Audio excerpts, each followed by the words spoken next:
I mean, of course, whenever you're ready to start. Yeah. I hit record a couple seconds ago, but I was going to wait to kind of... Hello. Hi, everyone. Welcome to the Semanti-Cast, the monthly pop culture podcast. We've had a plan for an episode, but because of the content of it, Scott wanted to actually play something first. Yeah. To get more info on it. I guess I can kind of say what it is. So my original idea for this month's episode was going to be our games of the generation. So our favorite games from the 8th generation, mine minus the Switch. So I didn't include the Switch at all. Gabe was welcome to. But we going back to Gabe's indie corner over here. Yeah, so that list I created, I just felt like it wasn't very good because I didn't have any of the heavy hitters like Bloodborne and God of War. So I was like, well, my PlayStation 5 is going to get here. I have PS Plus collection. I might as well at least play God of War. But I'm so sad that Bloodborne is still locked to 30 FPS on PS5. It's the only one. It's one of the few that they haven't patched. Hey, at least it's stable 30. You know? Is it the only Souls game that's locked to 30? Oh, locked to 30? Now, probably. Because you have Dark Souls 1, 2, and 3 are on PC. Demon's Souls now has the remake. And but now it's definitely locked to 30. Like older versions of them. Here's the thing: Souls games until like Dark Souls 3 and Sekiro didn't run well, and maybe and also Dark Souls 2, I think, because that was kind of less weren't the best running wise. Right. You know, that makes sense, I guess. But I mean, I felt that makes sense. I felt though that in order to kind of make my list more legit, I had to play some of the more heavy hitters I missed. So God of War is on my PlayStation 5, ready to go. I just need to play it. I'm excited. I'm excited. But it's more of my kind of game, I feel like, than yours. So I think I'm going to enjoy it. I don't know. My expectations are really weird going into it, you know? It's hard to Okay, here's the thing. Because I know you don't care for it, but like everyone else I know is like, I like the game. It's a good game. It's just like, okay. Scott. Yeah. Societal issues aside. Uh-huh. What do you think of Chick-fil-A? Like, aside from the sketchiness of the company. Yeah. I don't really go there. Because a lot of people I know in my family and friends and stuff adore Chick-fil-A. Yeah. And I'm over here and I'm just like, yeah, it's good chicken. And like, this is the fast food you guys are standing that hard? Like, it's good, but this one? And that's my feeling of God of War. I'm like, yeah, it's good, but like, this is the one that's like, the generation defining one? Like, I mean, I haven't even played it, and I can kind of see why it's like a generation defining game, you know?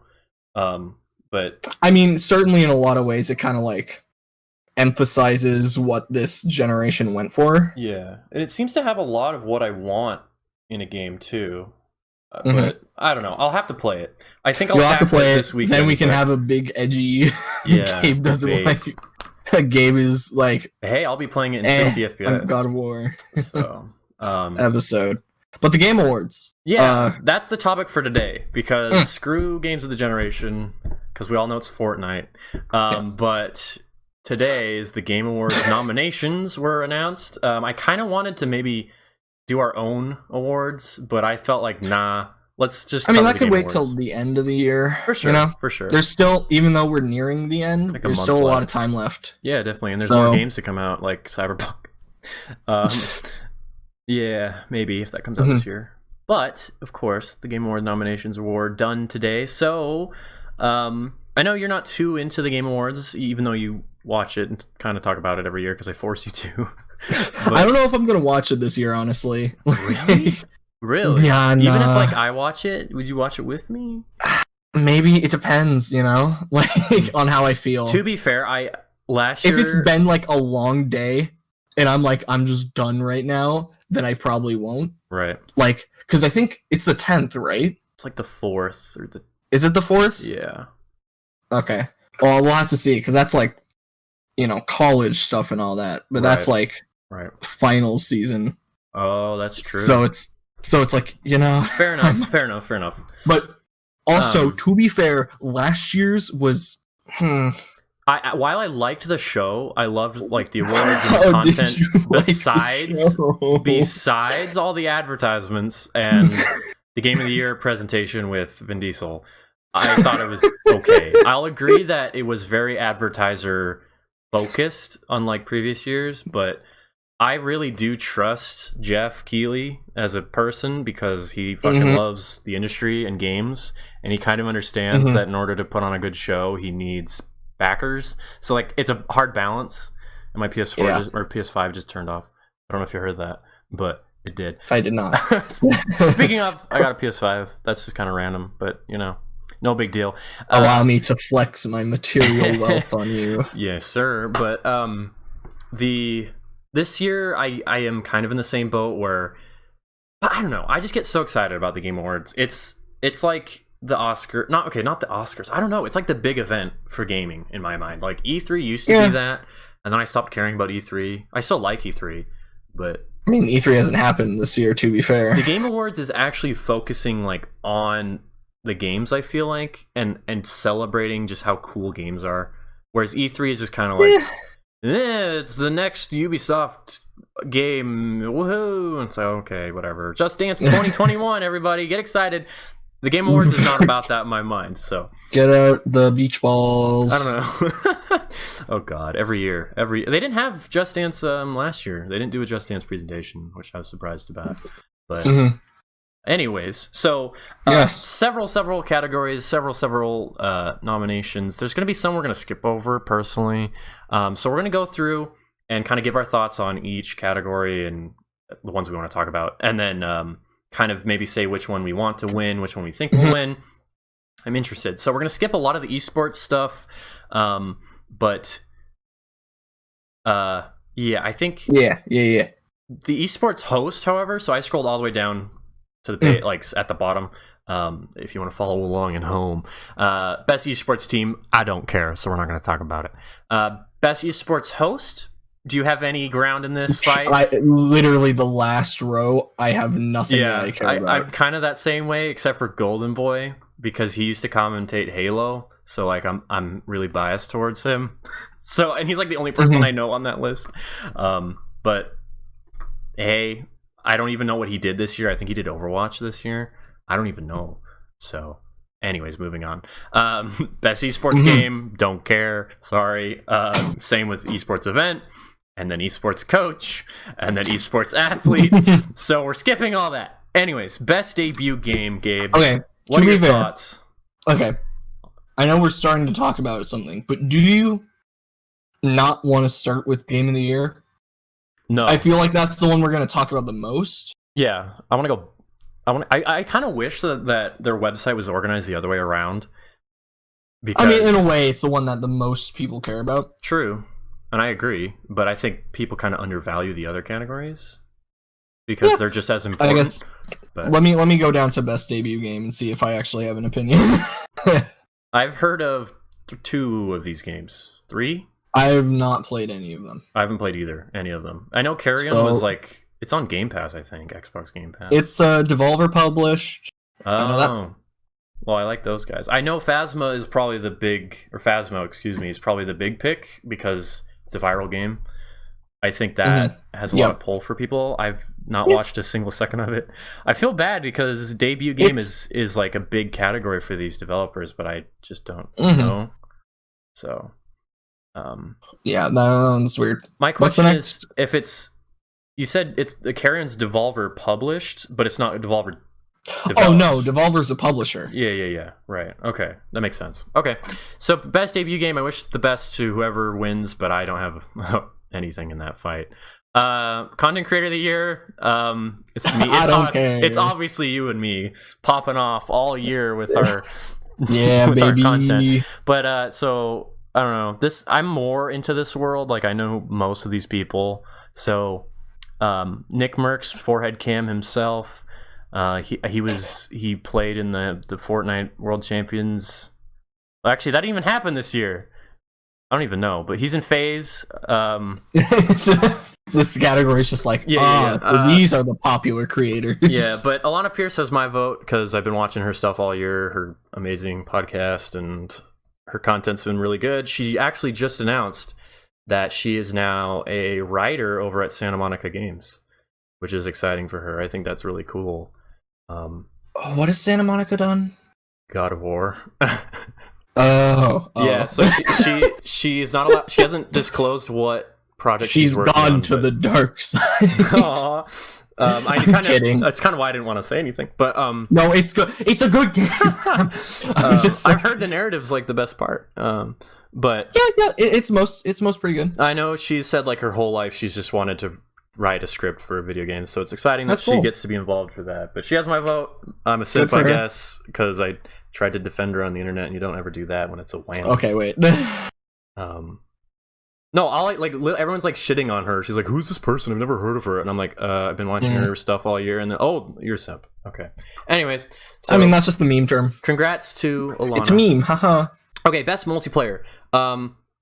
This category kind of surprised me because one of these games is a 2018 game. Here's the thing. I am standing Among Us.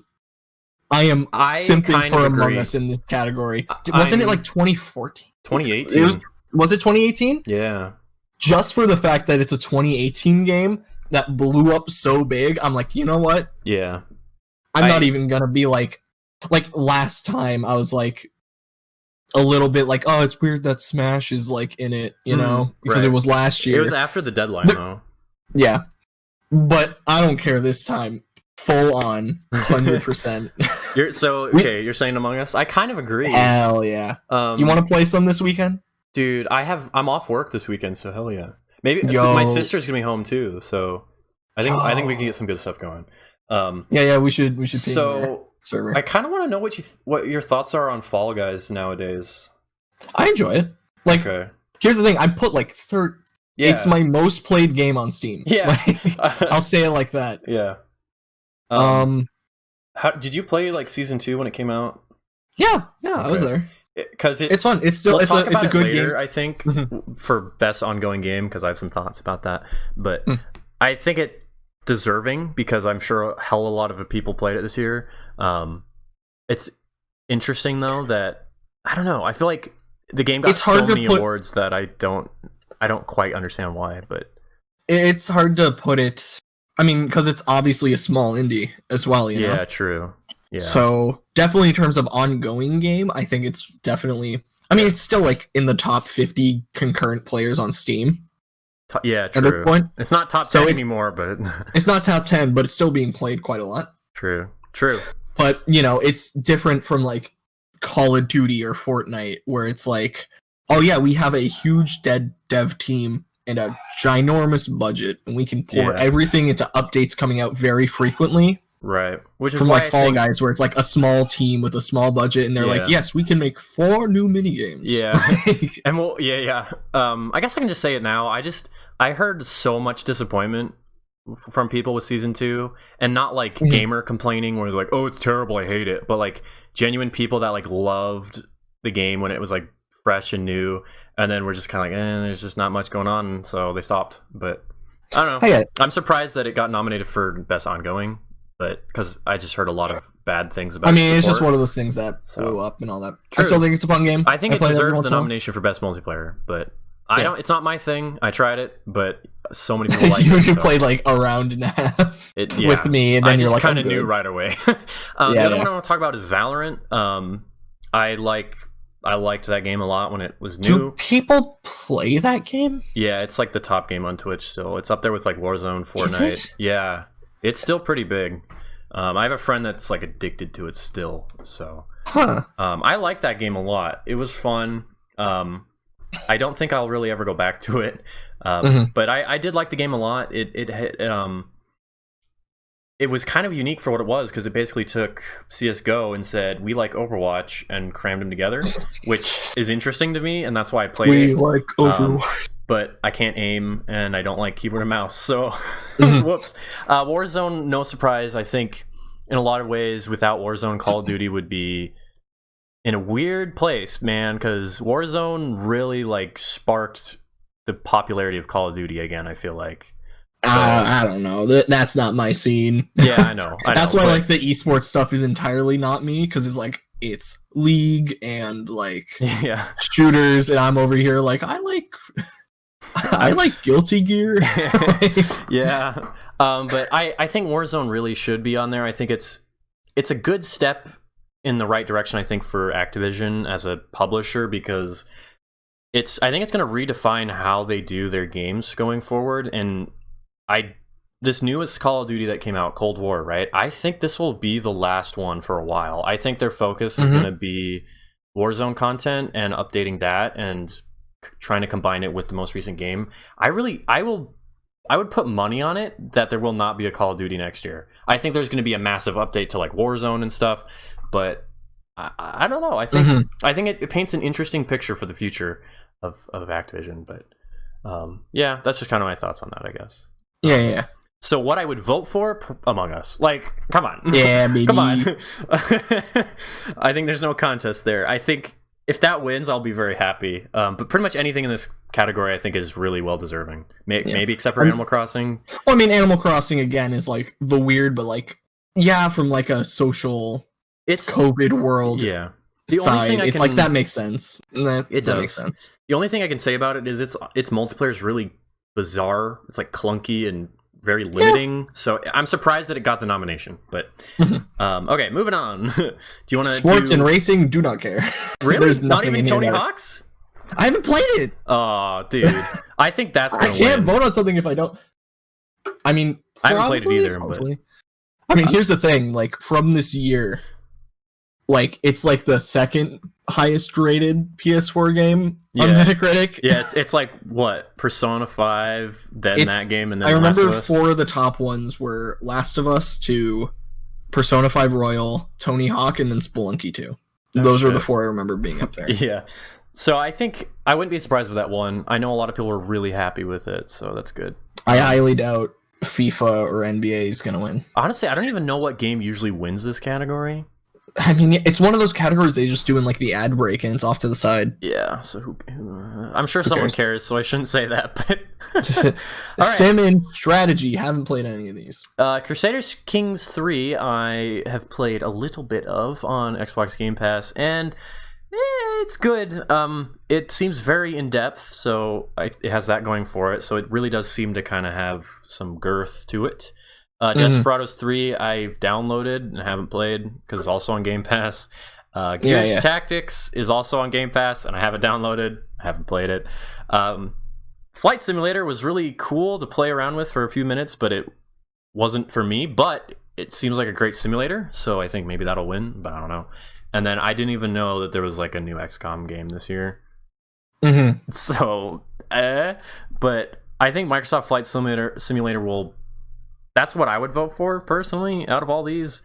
I was surprised to not see, like, Age of Empires 2 remastered or 3 or whatever. But maybe it's because it's a remaster. I don't know. We'll get into that discussion for sure when we get to higher up in the list. Would you like to introduce Best Family? And what do you think about that? I mean, I haven't, like, played any of them there either. Crash 4 is, like... Here's the thing. It's calling my name, dude. I'm telling you. Here's the thing. I know for a fact that Crash 4 is, like, directly up my alley. It seems really good. Just in terms of, like, everything I've heard, it's like, yeah, it's actually, like, really challenging. I'm like, oh, is it, like, Tropical Freeze? But for 3D, you know? I've heard really good things about it. Same. So, other than that, I don't know, I feel like in a lot of these... I feel like in family, it's probably going to be Animal Crossing that takes it. Yeah, I would... If Animal Crossing wasn't there, I'd kind of be like, maybe Fall Guys, maybe... Because let's be real. Who is actually going out and buying Mario Kart Live? Because that thing's, like, hella expensive to play. Let me think. I don't know. But Minecraft Dungeons was really fun at the beginning of the year. It was kind of light on content. But that was the game I was looking forward to for a while. and it just kind of let me down a little bit. It was very watered down Diablo, which makes sense. It's Minecraft, but that's disappointing because the actual Minecraft is like very deep once you like dive into it, and it wasn't really there for me with dungeons. But it's gotten a lot of content updates since I played it back in like March. But I was glad to see kind of Mojang do something new. I thought that was just really cool of them. Is it Mojang? I thought it was Mojang. I've been playing Minecraft for 10 years and I still don't know how to say it. So I feel like the developers themselves say it differently each time. And we've talked about Origami Came to Death, but neither of us have played it. So my vote for this would probably be Animal Crossing because it sold really well, and I'm sure a lot of families are playing it. So therefore, I mean, it's the only game I've played. So argument from ad populum. There you go. Best fighting game. Mortal Kombat 11 Ultimate. I've been playing that. It's amazing. But that's not a new game. It looks great on PS5. It's not a new game. Neither. The only new game here that's good is Grand Blue. Is that an actual new game? It's an actual new game. Okay. Uniclear, Champion Edition, and Ultimate are all updates. Yeah. And the One Punch Man game is garbage. So. But at least like, Did Street Fighter 5 get new content this year? It got 2 new characters in the Champion update. See, the fact that this category is so sparse makes me a little unhappy because them fighting herds got absolutely screwed. Yeah. Which sucks. I mean, it didn't. It's a small game, right? It's a small indie game. Push towards bronies. Oh, interesting. In a way, but yeah. So but it's like, come on, man! You put the One Punch Man game on here. I've never even heard of that game. I didn't even know it existed. It's the same type of anime game that every Jump anime Force? gets. Is it like Jump Force? Oh. It's like Jump Force. Oh dear. And they're all garbage. I know a friend of ours bought Uniclear this year and never played it. Maybe. Oh, you bought it? I'm sure you played it more than Ian, probably. I love Under Night. I love Under Night. I know a lot of people like it, but Granblue the only new game that's good. I picked up Mortal Kombat 11 Aftermath this year on PS4. Played through both campaigns, really, really enjoyed it. But I guess that's technically what's being nominated, I guess, because Ultimate has both of those in them. But it's weird. That's why I'm like, eh. I bought the new combat pack with my favorite character from Mortal Kombat, Melina. So really glad she's back. Rambo's hilarious. I'm really glad they got Sylvester Stallone to voice act again. That was great. It's cool to see Rain. And then I don't even remember who the other guy is. I honestly don't remember. It was just 3. Oh, but there's one more coming or something. Oh, really? Yeah. The combat pack is 5. There's 5, but they revealed 3 of them. And since Ultimate was like a re-release version, they wanted more characters out at once on the pack. Oh, I thought it was just the 3. No, there's 2 more coming. Yeah. I really have enjoyed my time with Mortal Kombat 11. I'm salty I have to buy another DualSense to play it with other people co-op. So yeah. But yeah, that's my vote. I'm sure yours is probably Grand Blue. Yeah. That kind of shows how different we are. I think. I think that's really interesting. Mortal Kombat is far more my taste than Grand Blue, and you could say the same about Grand Blue like that. Yeah. Grand Blue. Next is role playing game. Okay, this one's interesting because here's the thing, Scott. I know. Games. I feel like I haven't there's finished. one game in here that's not like the others. Yakuza? No, I was talking Persona, dude. Oh, well, because it's an old game, a re-release. Dude, so many people were pissed off that it wasn't nominated for Game of the Year, and I was like, "Did you really think?" I was like, "Did you really think it was going to be re-released or nominated?" If anything, once again, showing my colors, I'm like, "Nah, dude, it's an old game." Like, I mean, it's the definitive, best version of Persona 5.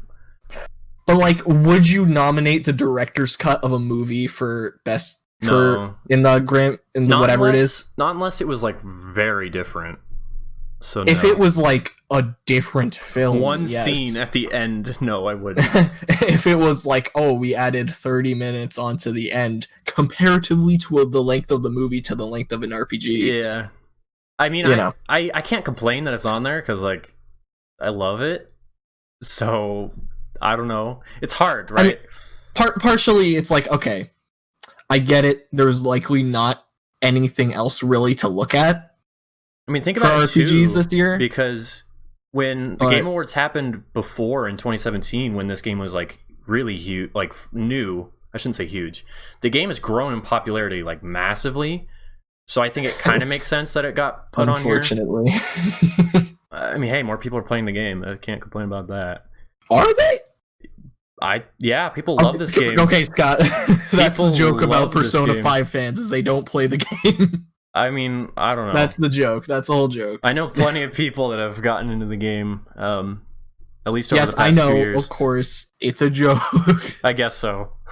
I feel like Yakuza is just not my realm at all. I'm like terrified of that franchise. I don't know where to start. Yakuza, let's go. I don't even know what it is. I've heard people call it like Grand Theft Auto with like fighting mechanics. That's the most unfortunate part of its reputation, because I don't think it's that at all. Okay. Like, it's just, I think it got that just because it's like, oh, you know, crime and like kind of open world in a way. But like, what is it? I have no idea what it is. It's very unique. Okay. The older ones were kind of beat 'em ups, but like you also had this like smaller open world with a bunch of side things to do in it. Do you know how No More Heroes works? A little bit. Like, in the way of, like, you have your stages, and then in between you have, like, the open area. Yeah. Where you do other things until the next one. Okay. Kinda like that, but a lot more fleshed out. I assume it has like, more, like, role-playing elements.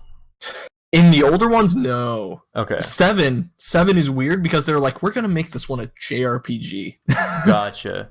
So and they in press releases, they literally were like, if this doesn't work, we'll just go back to making beat 'em ups. But we just felt like we wanted to change it up. So, Like a Dragon, is that more beat 'em up style or more JRPG style? This is the JRPG one. Okay. This is the one that is different in that they were like, we're making this one a JRPG. I've actually heard it's a good one to start with. So. Yes, because the best ones to start with are either Zero, because that's a prequel, and it's one of the newer ones, so you get like it was at on the Wii point U, where they Japan understood how to do it.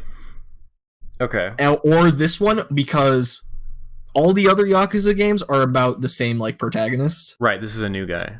This is a new guy. Yeah, okay. I'm glad I'm not stupid. I'm glad I'm not. Because I knew some of that. It's okay. It's okay to be stupid. But it's like the director itself stated, it's about doing like stupid things very seriously. Gotcha. A lot of it is. It sounds like Saints Row, like newer Saints Row. Honestly, Saints Row is a lot. Saints Row is a lot more bizarre. Like, you know, like wacky. Where it's like, oh, crazy, wacky They're alien. Naked. But in the way of like, you know, oh, hey, we've made this mini game about like freaking miniature like pocket car racing, but we've made it like super melodramatic and in depth. Oh wow! Like, you know, stuff like that. Okay, that's interesting history lesson. It's on Xbox Game Pass, and I want to try it. Question, but okay, this is off topic, but yeah, what outside of like story missions, what do you do in GTA? Like, is there things to do in the open world, or is it just like a sandbox? So, other than like, I know there's like heists and stuff you can set up to do, but are there like side quests? There are like side missions you can do. There are like activities like golfing and you know what? In that way, maybe it is races, plane races, boat races, jet ski races. In that way, now jumps. I can kind of see it at why Yakuza is compared to GTA. Gotcha. But like tonally and stuff, they're two very different. And like GTA 4 and 5, you can hang out with people. You can call people you meet through the story and hang out with them. do activities, stuff like that. And obviously there's the story missions, and the heists are a big part of GTA 5's story. But there's just nothing out there like Yakuza. Okay. At the end of the day. Okay, and I from what I've heard, Like a Dragon is getting a PS4/5 release. No, it has a PS4 release. The PS5 release isn't finished yet. Okay. Don't know why, but that's how it is. I might have to check it out. Maybe. Wasteland 3, I want to talk about for a little bit. I know you probably know nothing about it. So it was developed and published by the creators of Wasteland 2. I wish. It's so Deep Silver. They are known as the Divinity Original Sin developers, and they, I believe, excuse me, Deep Silver is the publisher. My bad. I'm lost. But Inix, I don't know how to. It's like Incel, Excel, and they are. Sorry, I'm like lost.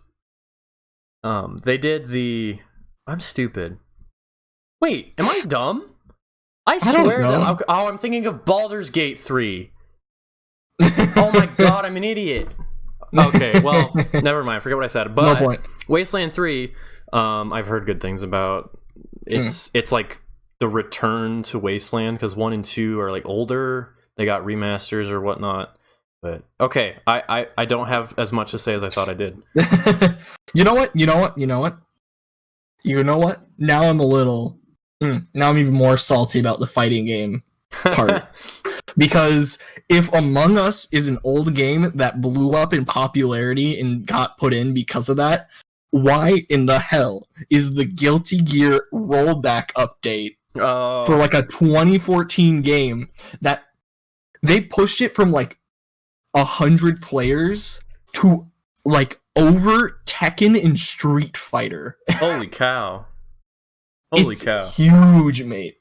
Wow. Like, I mean, I haven't...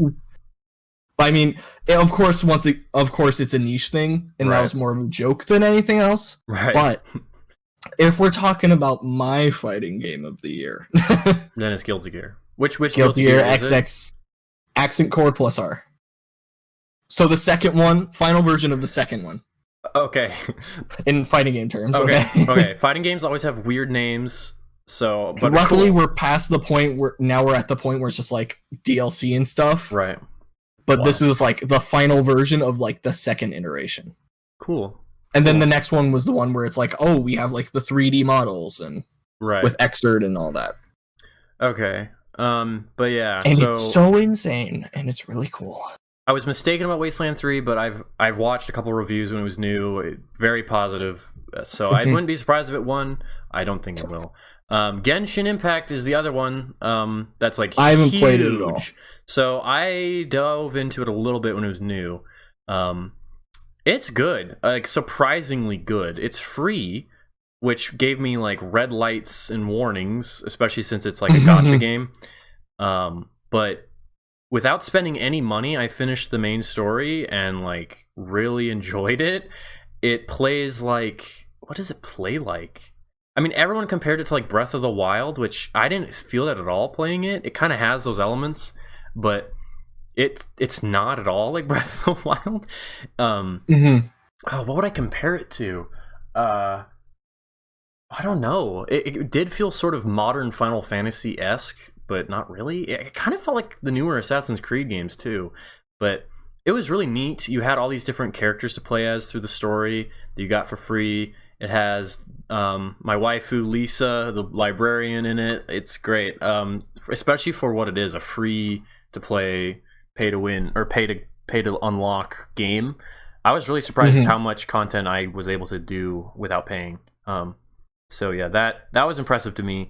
I don't think I would vote for it, but I wouldn't be surprised if it won. Like, this game was doing gangbusters numbers, so yeah.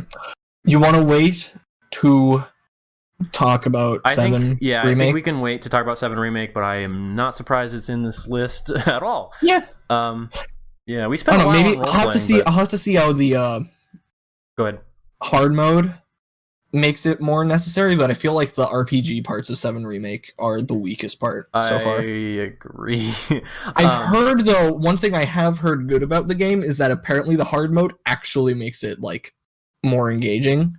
Which, this is a discussion for another day, because difficulty and all that, but putting my cards on the table quickly, difficulty, especially when it comes to combat, it either, like, it's like, what is it that you crush?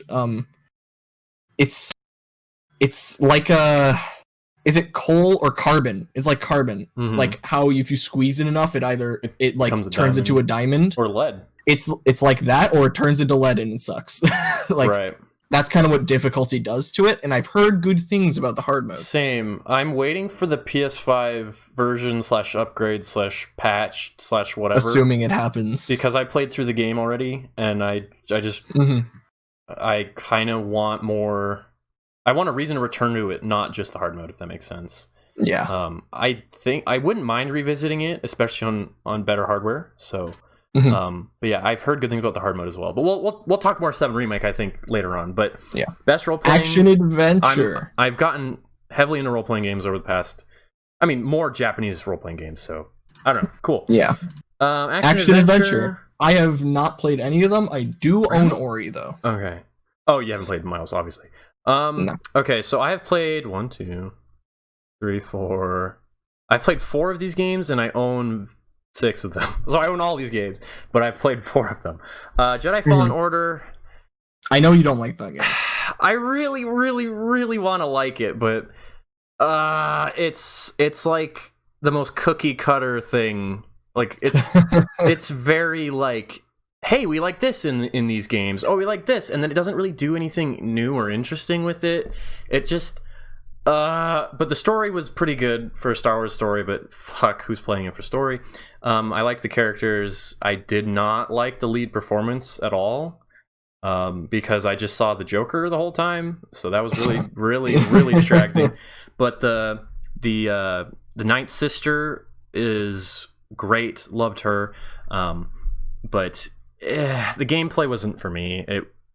But maybe with like the next gen version that's coming later with better frame rates and performance, I might get more out of it, but I don't know. It's like Metroid Prime, where it takes everything away from you at the beginning, sort of, and then you have to rebuild that throughout the game. So it does that, but it doesn't. I don't know. Does it? You don't have anything. No, you don't. But it's kind of that idea where you mean it's a game where you unlock new. It's a Metroidvania. The structure is weird, right? Because he's like remembering his training, and that's how you unlock things. But like he would have already known them, so why did he forget them and can't do them? Trauma, years of hiding.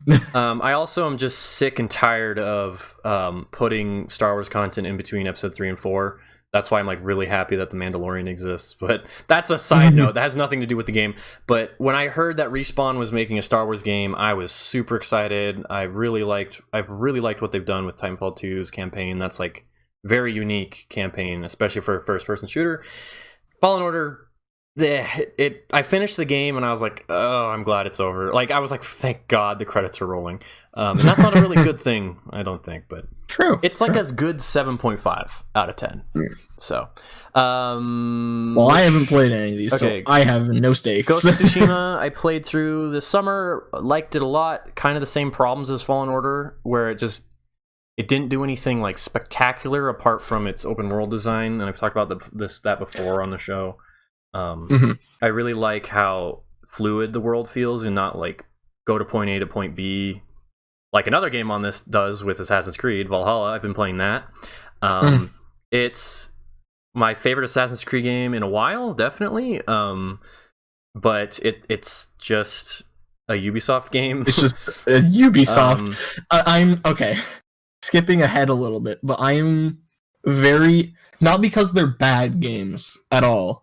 But I'm just glad that we'll talk about more when we get up there. But I had 5 set in stone picks for Game of the Year noms, and luckily my 6th one that I was more shaky on was right. Oh, I see. But I was pretty worried. I was like, man, if it's Assassin's Creed or Watch Dogs, I'm gonna be like, it could have been something else though. Yeah. Not because they're bad, but because it's not like outstanding, you know? Right. And I would agree. At the very least, this year, I'm like, you know what? There isn't like a pick where I'm like, I do not see this at all. Yeah, you know? like a PUBG. There isn't a PUBG, you know. An Outer Worlds. As much as I like that game, it didn't really deserve Game of the Year. It's not one. There's not a pick where I'm like, huh, really? Yeah. But yeah, like I'm about 10 hours into it, and I have the modern day story in Assassin's Creed has become a disaster, and they just need to stop. It's just stop. Like, why even bother? But then it's not Assassin's Creed, because then you're no longer going into the past and collecting data and memories to become a super person. But anyways, I'm enjoying it. I don't know if I'm going to finish it, but I do like it. I really do like the setting, because Odyssey, I played that. It was way too big and overwhelming. Like, if you complain about like open world games being like overwhelming and just don't want to like go do anything, that was Odyssey. Odyssey was bloated, but this game seems to be far smaller, obviously, because like the British Isles are tiny compared to fucking the Mediterranean Sea. So that's a positive, and that's why I think it's a bit better than the others. Yeah, I don't know. I'm not in love with it. I like it, but that's kind of how I felt about Assassin's Creed for a while now. Miles Morales, I have it right here in my hands, but I'm playing through Spider-Man Remastered. I've heard it's like more of a Spider-Man 1.5 kind of deal. Yeah, people are like a Spider-Man 2, which I'm like, oh, okay. That's not what I got from any of the marketing or like hype. I kind of knew away it wasn't going to be a full big thing like 2018. Yeah, I mean, here's the thing. Now that it's out and that my expectations are very much tempered. Right. So, you know, when I do play it, I'm not going to be like, man, that sucked. It wasn't as big as I wanted or anything. Yeah. But just in the way of like, until it came out and that was like known, I would have, if it was good, I would have thought it could have been a pretty easy, like, nominee for Game of the Year contender. I've heard people really do like it. They like that that Insomniac sort of, they didn't just do more of the same in a lot of ways. They did their best to make Miles not only be different, but like play different, which is cool. They gave him different abilities and stuff. Yeah, I know all that. I was just thinking in terms of like, it's not. It feels like if there's a next Spider-Man game, it's gonna be the one where they're like, okay, definitely. We're busting out the stops, you know. I mean, it kind of made sense, right? Like, this game was announced just under 2 years after the first came out. So I think in a lot of ways, people, I mean, I knew right away it wasn't going to be Spider-Man 2. So, but I haven't played it yet. I've been playing through Miles, or the remastered a little bit. I played through like that first part where you beat God, Peter's face. I don't mind it at all. I don't know. It looks here's fine. the thing. Here's the thing. He kind of looked ugly before. No, he looks proper for his age, is what he did. I mean, he's what, like 24, 23? He's 7 years into being Spider-Man, so he's out of college at least. And now here's the thing. Okay, we don't need to talk about this now. Kind of already did too. There is a plot point in the DLC that, because of how he looks so young, it's actively uncomfortable now. Oh, okay. Like, it's like, okay, because that would mean like there's that much time between this. I'm not gonna say what it is. It's pretty inconsequential anyway, but you're playing through it, and I want you to have your thing. Right. I will say, like, I'm impressed. I kind of didn't want to play it because I was like, it doesn't look that good. It looks cool, but not for me. But I've played that first opening bit, and then like the couple next missions with like Yuri and stuff. I really, really am impressed. Like, definitely will probably finish it. But a lot of people were complaining about the Miles Morales Spider-Man remastered package because they're like, oh, it's way too overpriced. Like, I've already played that game. Me personally, I haven't. Yeah. So like, I think it was good value. Yeah, of course. You're a different consumer. Definitely. But we have to remember, like, Miles Morales is not technically a full price game. It's $40 or something, like 50. 40? It's 50. It's 50. Okay. Still, though, I don't know. I haven't played it yet, but I want to, and I'm impressed with remastered. Anyways, Will of the Wisps, I haven't played. I played the first game, sort of, but I've heard it's good. I've heard it's beautiful. Possibly better than the first. I've heard it's just Hollow Knight in a lot of ways, which is like, You love that. You do. Oh, God. Right up my alley. But my pick for best action-adventure game is... Last of Us 2. I was gonna maybe say Ghost of Tsushima, because that was more of like an action-adventure game. Whereas I don't know, like... Last of Us 2 is much more of like an action game, but there's not much of an adventure going on. Because like the first game... I mean, it says it's like puzzle solving, and I'm like... There are puzzles in The Last of Us. That's actually... Are they puzzles, or are they air quotes puzzles? No, so I would say are we talking like moving a ladder to a location or moving a rope? The first game had air quote puzzles. Wire? That was one of the big improvements gameplay-wise with the sequel, was they actually were like, hey, let's make our puzzles not crap. Okay. I'll take your word for it. I am far more impressed with the puzzles in the new game. There's literally like a side quest puzzle that you can do. It reminded me of the new Tomb Raider games with a side. Is it like finding a safe code? Yeah. Okay. You have to solve puzzles to get there. Yeah, okay. I'll take your word for it. I won't go any deeper. Don't you dare shit on this game. I will defend it until I die. How dare you. Oh, God. But best action game. Okay, the best action... We can talk more about Last of Us 2 when we get to game. Okay, the best action adventure game combining combat with traversal and puzzle solving. Ghost of Tsushima didn't have puzzles.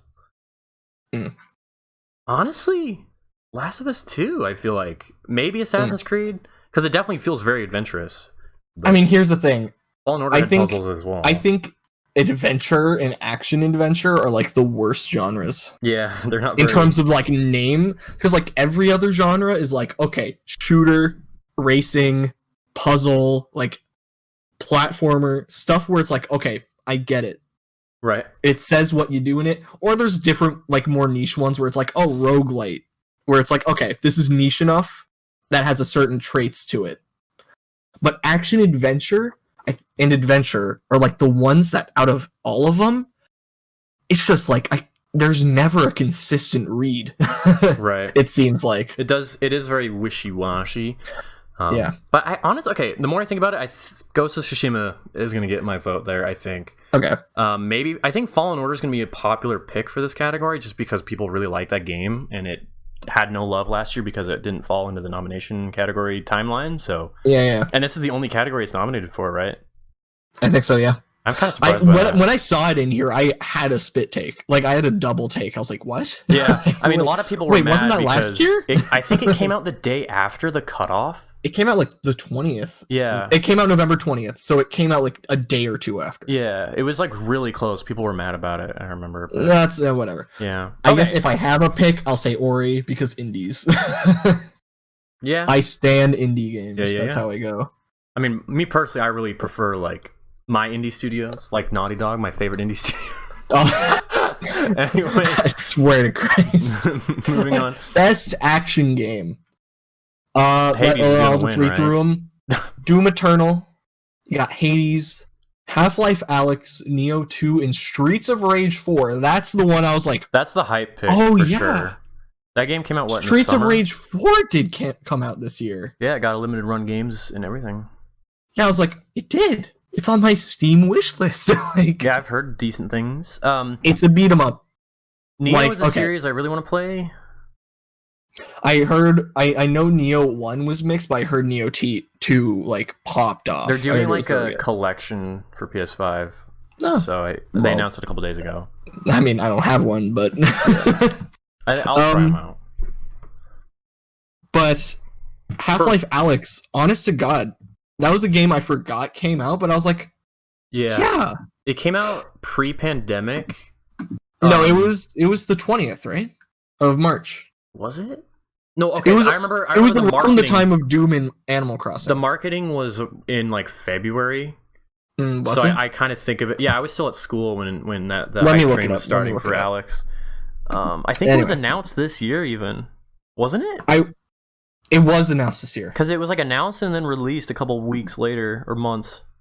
I just remember like the 3 games in the same area that were like, oh my god, this part of the year is really strong. Was Doom, Animal Crossing, and Final Fantasy. They came out all the same month. Was that month? Yeah, Final Fantasy was March. And Resident Evil 3. Dude, that game got like 1 nomination, but I think. I mean, it's the only one it deserved. Yeah, we'll get there. But Half-Life Alyx came out March 23rd, so it came out 3 days after Doom and Animal Crossing. Okay, interesting. And just before 7 Remake. So that was a good March month. Was popping off. That was a good month. And then like the first week of April was Persona 5 Royal. Yeah. Like, Christ. That was a good month. I will say about Half-Life Alyx, I haven't played it. Because I don't have VR set up, obviously. But just for like kind of when I thought about it in the way of like, you know, it's kind of like the first VR game when you think about it. Yeah, like it's really a landmark. Because a lot of VR games are either ports of like Fallout, who cares, or like, hey, this is kind of a thing in VR, but this game seems from the ground up designed to utilize it. VR is kind of like arcadey, like older, like, you know, smaller games. This is the first one that's like, this is a campaign and it has all this. I heard a comparison that I thought was pretty interesting. People are saying it's like the Metal Gear Solid of gaming, where like 4th and 5th gen, or 3rd and 4th gen was very much like your more arcade focused and kind of puzzle platformers, and then, you know, the 5th generation is when you really started to get the like more cinematic kind of like bigger world stuff that. I can kind of see it. I was thinking, when I think of generations, I think it goes in duos. Yeah. I think every other.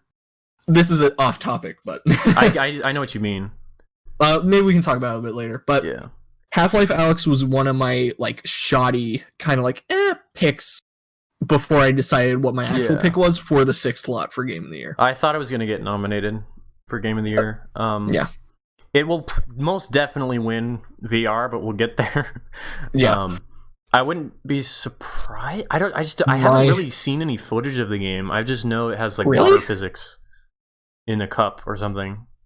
I don't really know much about the game. It's a VR shooter campaign, like it's cool. I'd probably like it. I like me some. Oh, you definitely would. Shooters. I don't even really like Half-Life that much, but really? I haven't played them. But Half-Life 2 is good. The first one is okay, but you can still bring like a gnome from the beginning to the end of the game, like. Oh shit! It's like, but now you can physically carry the gnome the entire time. That's pretty hype. Because like in episode 2 of Half-Life 2, there was like an achievement where it was like, keep this gnome with you. Right. That's and they really cute. I like that. Talking about the boys. I think the 2 big ones are Doom and Hades. Doom and Hades. Yeah. My God. Okay. I finally played some. A little bit upfront. Doom and Hades are probably 1 and 2 games of the year for me. Being upfront. Mm-hmm. Spelunky 2 somewhere's in there. It doesn't really count, but I'll put Xenoblade Definitive Edition up there too, because why not? Oh yeah, that's a port. That's a full-on remake. That's a hard remake. Like yeah. So I wouldn't count it, but you know, it's a game I played this year that I really loved. I bought it, haven't played it. Technically, Persona 5 Royal as well. Those are like, yeah. I mean, is that 5? 1, 2, 3. You beat both of those. 5. That's 5 games. Yeah. That we'll consider that the before I've played a lot of the games that come out this year / really thought about it hard. We'll call that my top 5 of the year. Gotcha. Yeah. I mean, that's a very Gabe list, and I respect it. Mm-hmm.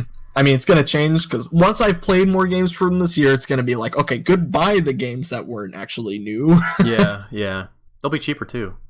Yeah. I got Hades back in like 20. Yeah, it was early access. 19. I got it in early access. I really like Bastion, so I kind of knew what this was all about before it came out. Supergiant is just one of the top tier indie devs. Yeah, I've heard great. I mean, I love Bastion. Everything is a banger. But yeah, Hades looks really good. I want to play it, but it's so good. I was holding out for like a console release, maybe.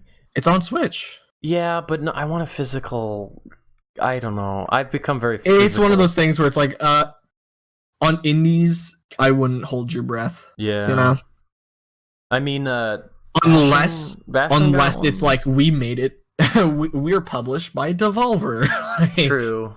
That's but, like, the one thing. The amount of attention this game has gotten them, I think maybe. But hey, it looks amazing. I do want to play it. And Doom is also incredible. I love it a lot. I haven't gotten the DLC for it yet, so I probably won't. I'll be real. I don't even know what the DLC has. So it's just more campaign. I think it has like 3 more like long levels in it. Gotcha. And it's like part 1.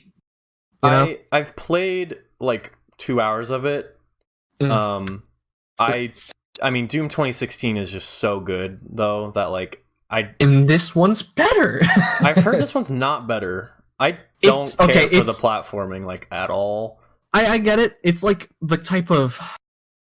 I get they were trying to do something new with the platforming. We can get into this later once again when we talk about actual Game of the Year noms and stuff.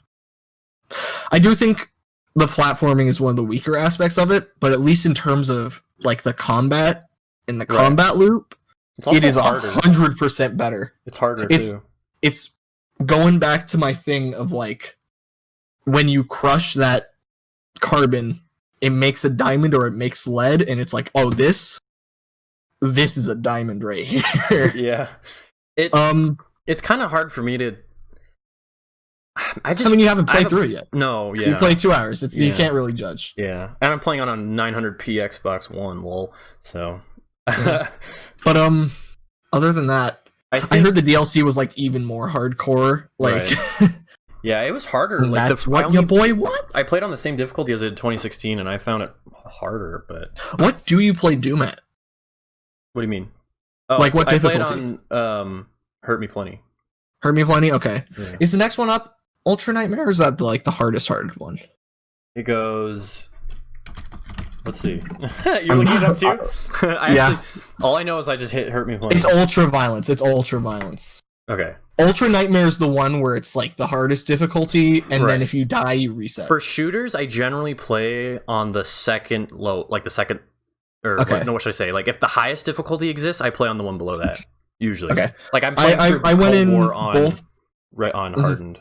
So I went both into 2016 and Eternal on Ultra Violence. Gotcha. I'm not a fan of die and reset in shooters personally. But like Halo has a bonus thing you can turn on and do that, and I no. But yeah, it's good stuff. Oh, that's what you meant. So sorry, I was like, die and reset. Isn't that what dying is? Yeah. What would I say? Is it? Reset is the best action game of the year? Yeah. I mean, Hades. Okay. It's my game of the year anyway. Okay. That's an answer. I think. I mean, I haven't played any. I've only played 2 hours of one of them, so I'm in this not boat, much. Right? Where I'm you're like me, man. There ain't there. You can't. If you want to, just because there's a game you think is cool, then I guess. But in terms of staking a claim, it's like, well, you can't really. I'm in this boat right now where it's like, okay, do I buy Hades right now, or do I wait with what I did with Sekiro, where I got it when it went on sale, the DLC was included, like, or not the DLC, God dang it, man! It's like it was on sale right before 1.0 launch. I know. I was like, oh, do I? Yeah. So I bought Sekiro like the day after the Game Awards, and I got it for super cheap. Okay, Scott. What do you think of roguelites? FTL, Faster Than Light, is one of my favorite games of all time. That's what I think. Is it like a genre? Wait, it's your favorite game? Favorite roguelike. I love FTL. Okay. Is it like a genre you kind of have a hard time getting into? At all? Not really. Okay. Like Dead Cells, for example, I loved that. Yeah. Just in terms of it, like, this is like the game where it's like, if you aren't into roguelites, if there's one game out there that's gonna convince you, it's Hades. It's this one? Okay. Because it has a lot of like other progression systems outside of it. The only roguelike I'm not too into is like Binding of Isaac. I just never got into it. Same, you know? I don't know. I'm crazy, I think. But I need to replay it. I think it's like the Dark Souls thing that I mentioned when we were just talking to each other, where it's like your first one's gonna be rougher, you know? Yeah. Than the others, so it's like I should probably go back and try it again. I think is Hades procedurally generated, or is it like okay. Cool. Well, it's a roguelike. I mean, they're set rooms, like, you know, like dungeon, like Link's Awakening dungeon designer. kinda. It's the way where it's like, oh, the setup is there, but like the enemies that are in there are variant and all your buffs and stuff. There's a lot more depth than I thought there was. I was a little like, it's okay when I was starting getting into it, but it's a game where like there was a game that came out. It's something where it's like, oh, so we just doubled the amount of things here, right? Options I have, and this is a thing now. It doesn't load them all you at once. Okay. So that's why for a lot of people it's better progression. Interesting. Cool. Do you want to talk about some accessibility? Yeah, in a second. So I don't have a vote for this category action, but I'm in that boat, like I said. But okay, we'll move on. So accessibility. I will talk about this one real quick. So I know nothing outside of The Last of Us Part 2. Yeah, nailed it. Yeah, so like innovation to an absurd in degree. accessibility. So accessibility's kind of been a thing in games for a few years now. You've had like a couple of little boxes to tick. Subtitles have been around forever, but I really would say The Last of Us 2 was like the biggest like innovation. We want accessibility, not difficulty. Yeah, you can do two are different. So many things for The Last of Us 2. It's kind of mind-blowing. Demon Souls doesn't mean difficulty modes. It does need accessibility options. I will say that because it's The Last of Us 2, when the game came out and had all the accessibility stuff, like people don't like the game. Hang on, no, I know. Okay. Hang on, but you had like, the reviewers didn't even play the game; they just turned on all the accessibility bullshit. They're pussies and they have to turn that shit on. And it's just like, ugh. But anyways, depending on the outlet, you know. Yeah, because we do have proof in history of games journalists being grossly underestimated and bad at their games, and being like Cuphead. Every time a Souls games come out, like the same. Hey, to be fair, if I was a games journalist, I would never do the Souls games. I would turn it over to the guy that does about those. Like the angry article where it's like these games are bad and they need easy options, like that type of article, you know. One that I would write. You could have kept that to yourself. I like people complain about games journalism all the time, and I'm like, dude, go do it yourself if it's so easy. But that's just me. Yeah, I just have far more respect, I think. That's why YouTube. True, and then you have people like Skill Up who think they're the hot shit, and they're not. But anyways. Oh wow. Sorry, I don't like that guy at all. But oh yeah. Sorry, I don't like most like big game reviewers on YouTube. I think they're like not pessimistic. They're anyways, we're not going to talk about that. Accessibility. People disagree with you. It's not even just that. Like they have this very like we're not getting into it. We're not doing it. We're not doing it. Okay. People have different opinions and perspectives on how they look at games. Okay. Yeah, they don't have to be assholes about it. Period. Okay. No, Scott, stop it. Drop it. Last of Us Part 2 gets my vote for this because the options menu for it is like 20,000 pages long, and it's awesome. Assassin's Creed does have good stuff in it. I don't think it'll win. I don't think Grounded is going to win because no one played it. Hyperdot I've never heard of. And then Watch Dogs I haven't played yet. It came in the mail today, and I haven't played it. So I got that game for like $25. I was pretty happy about it. Do we have anything to say about AR and VR?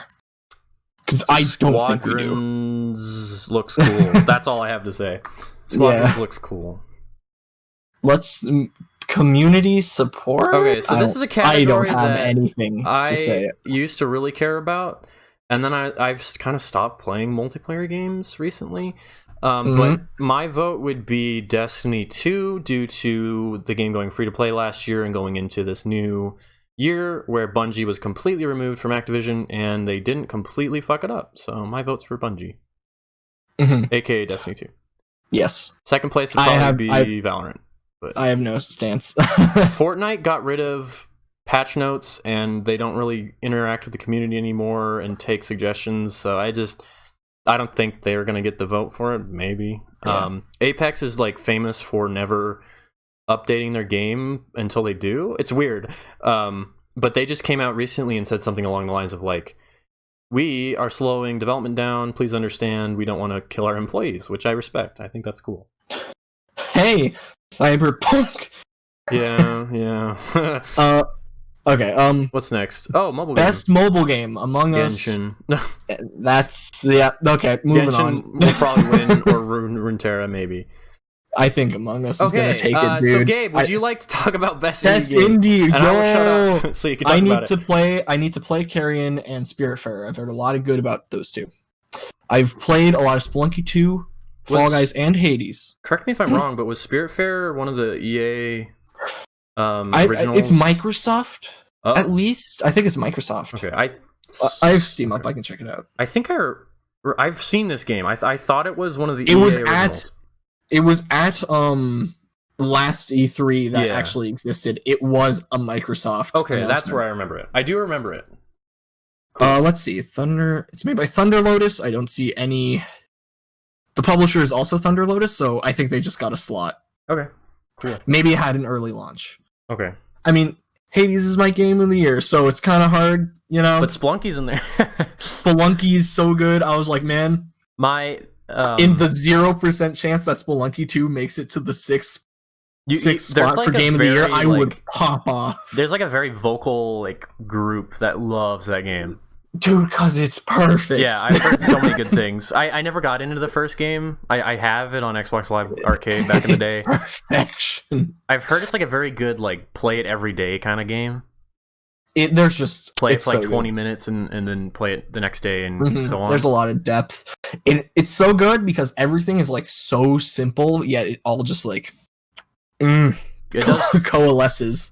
It seems really cool. I need to play Carrion and Spiritfarer. I'll probably pick those two up. Spiritfarer around looks cool. Now that I'm looking at it, I'll probably pick up them around holiday sales and stuff. Right. Just to check them out because that's what I like to do. At the end of the year, games are always cheaper and they're nice because you pay $5 and you get the game. But Hades, Hades. Yeah. The only thing I would have to say about best indie is I kind of talked about this before, but Solitaire Conspiracy by Bithell Games, I really, really wish it was put up here. But yeah, where's my boy Risk of Rain 2? Come on! Greg Miller didn't act his ass off for nothing. Damn it! But okay. Best ongoing game, I don't play any here. I don't play any of them. This is on you if you have an opinion. Oh god. I know people are really happy about the new No Man's Sky stuff.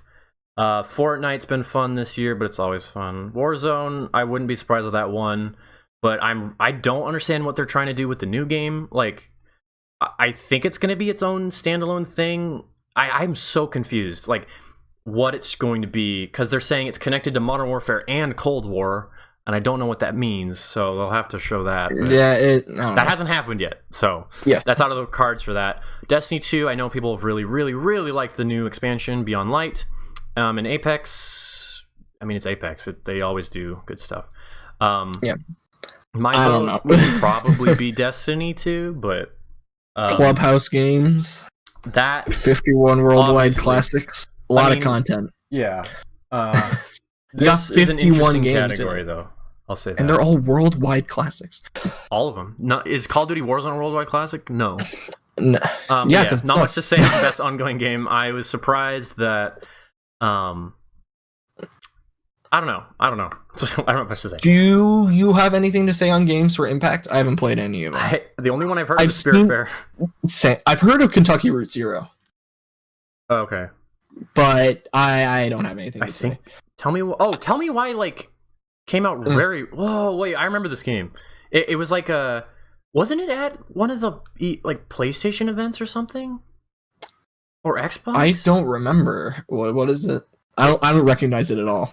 It came out in the summer, and it was announced I don't know. Or maybe it was Xbox Game Pass? I don't know. Whatever. It looks familiar, but this category I've never made sense to me. The Last of Us 2 had a really big impact on me, but I don't see it there. I mean, because it's okay. Can you not the category? That's not the category. Thought-provoking game with a I just don't get what that means. It's the it's the games that cover topics that important topics that aren't really it might have been back in the day. Okay. I'm trying to think of games I've actually played that would fit into this category. Gree? Have you played Gree? Gris? Oh, yeah. That's one. Child of Light, maybe? Or would that be more too big? No, I haven't played it. I don't know that much. These are the games that like cover topics that are very important that aren't usually covered, you know? Okay.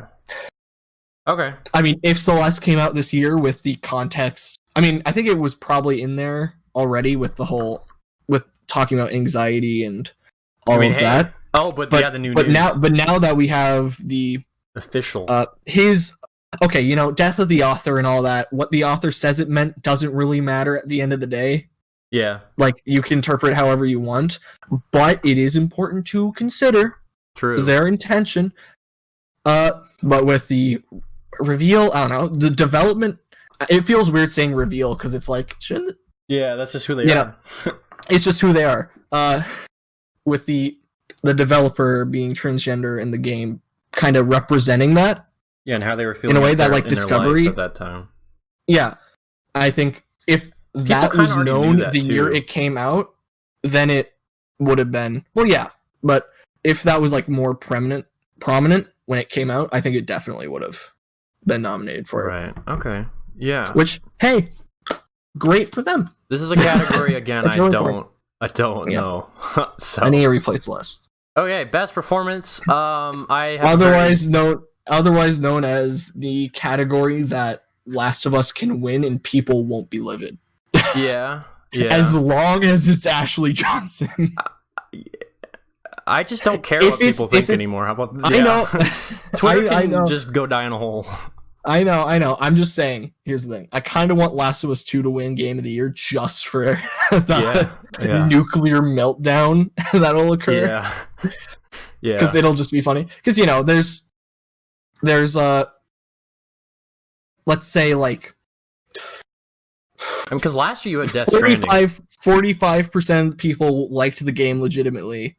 45% of the people didn't like the game legitimately, and then there's 10% that's they killed him. I don't know how to explain it really, but I agree with you that this is the category that if either Bailey or Johnson get the award, it won't go down too badly. I think if Bailey gets it, it might go down decently badly. Right. Because people don't like that character, which is kind of the point. Or the individual for voice acting motion capture. I don't know. It's okay. That 10% is livid, dude. I don't. You know that 10%. I'm just saying about the reaction. I do know that 10%. I'm just saying your vote is your vote. I'm just talking about the reaction. Right, but okay, I want to go through each 5. So you haven't played Last of Us 2. You haven't played Ghost. I haven't played Miles Morales. From what I remember in Spider-Man 2018, Miles was okay. Yeah, I've heard a lot of people are just like kind of surprised he even got nominated because I don't know. Yeah, I've heard honestly that's like one of the weaker parts of Miles Morales. Yeah, I've heard reviews have said like, but hey, at least I mean Troy Baker could have gotten nominated like for 5 games this year, and at least it wasn't him for Spider-Man Miles Morales. But let's go, Logan Cunningham as Hades. Let's pop it out. Let's go. Doesn't that game have to do with like, can you date people in that game? I don't know. Like there's so much I don't. Like, I've heard that you possibly can. Shit, and I love me some gay shit. I've heard that you possibly can. If you can, that's super sick. Because like, how does that even work? There's systems in it. There are like certain collectibles that like, you give it to them and then they get you a accessory that you can set on a run or whatever. And there are further ones linked to character development or whatever. And then, you know, one of the items you can get for clearing an area with a certain weapon looks to be like, it's like the thing that you give to them, so they give you something, but like better. Right. So I assume it's linked somehow. Okay. But like, dude, every character in that game, I'm straight as hell. Right. But every character in that game is hot as hell, dude. I've seen screenshots and I agree. But like, Jesus Christ. Is Hades that involved with the story? I assume he is. I mean, yeah, he pretty much is. Okay. He's like, probably, I mean, is he like a voice in your ear, or is he an actual like? At certain points. Okay. It's different because it's a roguelite and the story function does around it. Yeah. But the entire game is you Hades' son, you angsty, you want to leave. He's like, no. So okay. He's pretty pivotal in terms of the plot. Cool. And his voice is so good. Cool. So okay, so Daisuke, I can't say his last name, so I'm not even gonna try. But his performance, Suji. I've listened to some interviews with the guy. He seems really cool, but I just didn't. This might just be a year where there wasn't that many. I think it was a direction thing because he did a very obviously the character's whole thing is like, I want to follow tradition because it's what I've always known, but I need to not because the Mongols aren't either. And I don't know. I am the honorable samurai. Yeah, and so he actually is really witty in a lot of ways, which I enjoyed. And I've been playing it on PS5 to kind of experience the new frame rate update. It's amazing, by the way. But the character and the performance were very good. Not a standout in a lot of ways, but I'm not surprised he got nominated. Yeah. And then our two it's like this game, I just don't even like talking about it anymore, you know? I mean, you don't have to. I don't, but you can just put it simply, the performances were great.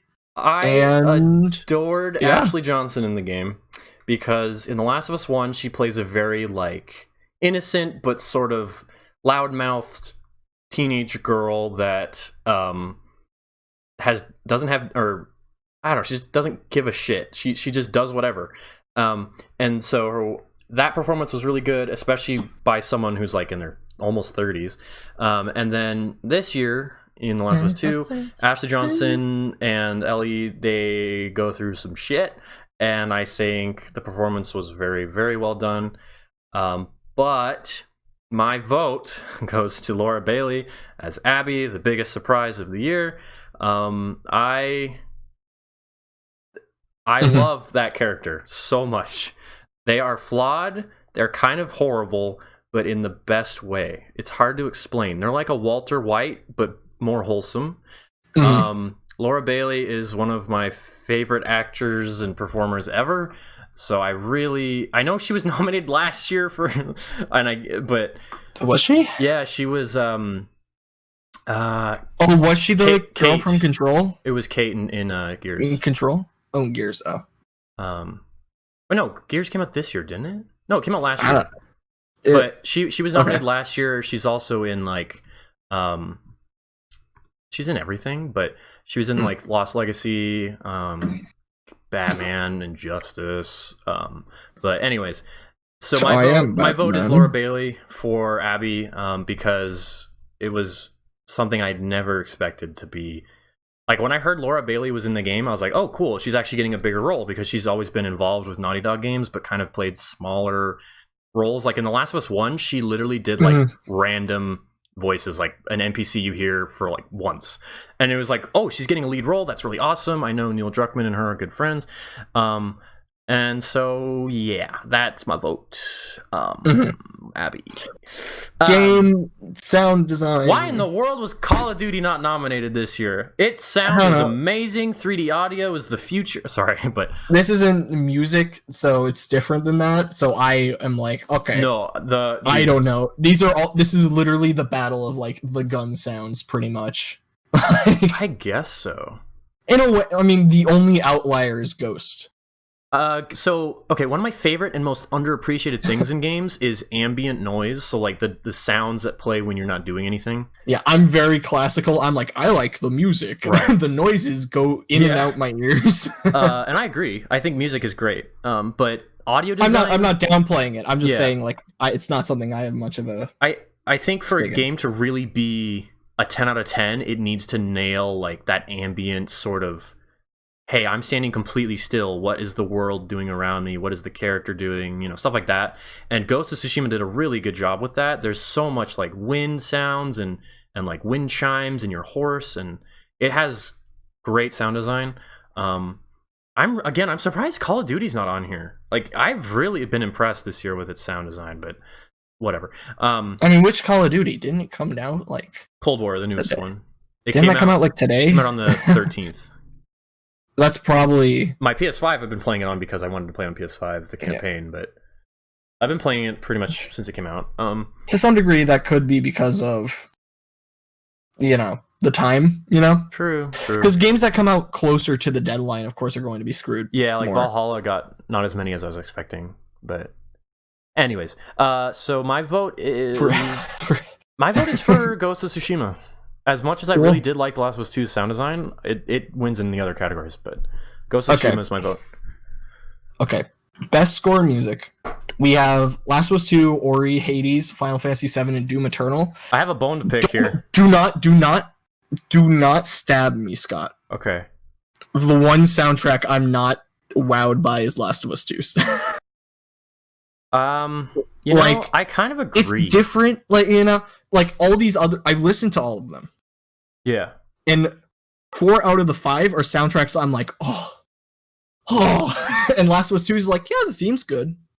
So I agree, but so what sets like she sings "Take Me On Me." Yeah. Sings, so man, I always have to like pull out something out of my ass when it comes to The Last of Us.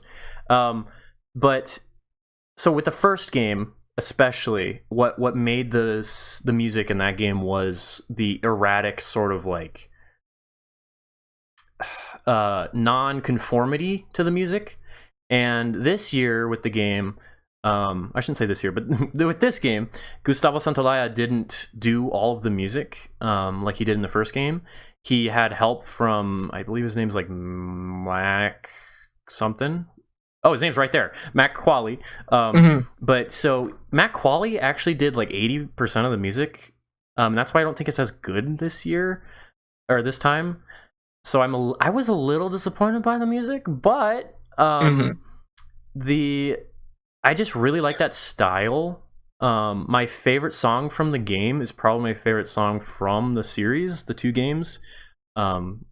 It made me cry without like any like, so literally that when that song plays, it plays at the very beginning of the game when you first like control Joel, and I was like, holy shit, like I just teared up and I was like, oh, it was really good.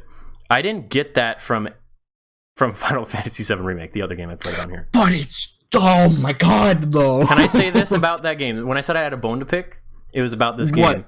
So, do you not like the sound? I remember you mentioned you weren't a huge fan of the soundtrack a while back. Yeah. Or like there was something wrong with it to you? It's which I'm orchestrated. It's like so my main bone to pick with it is it's not original music. My second bone to pick is it's not orchestrated, and it's disappointing that like Final Fantasy VII, one of the most popular games ever with great music, just got like weird symphonic weirdness. So good, it is good. It is amazing. Some of the arrangements there are great. Okay, yeah.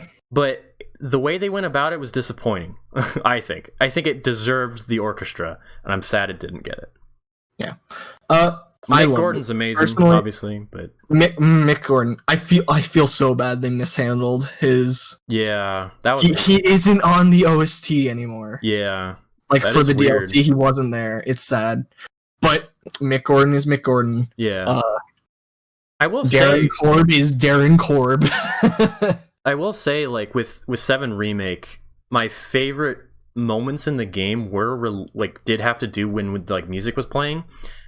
So like the Crab Warden was great. One Winged Angel was spectacular.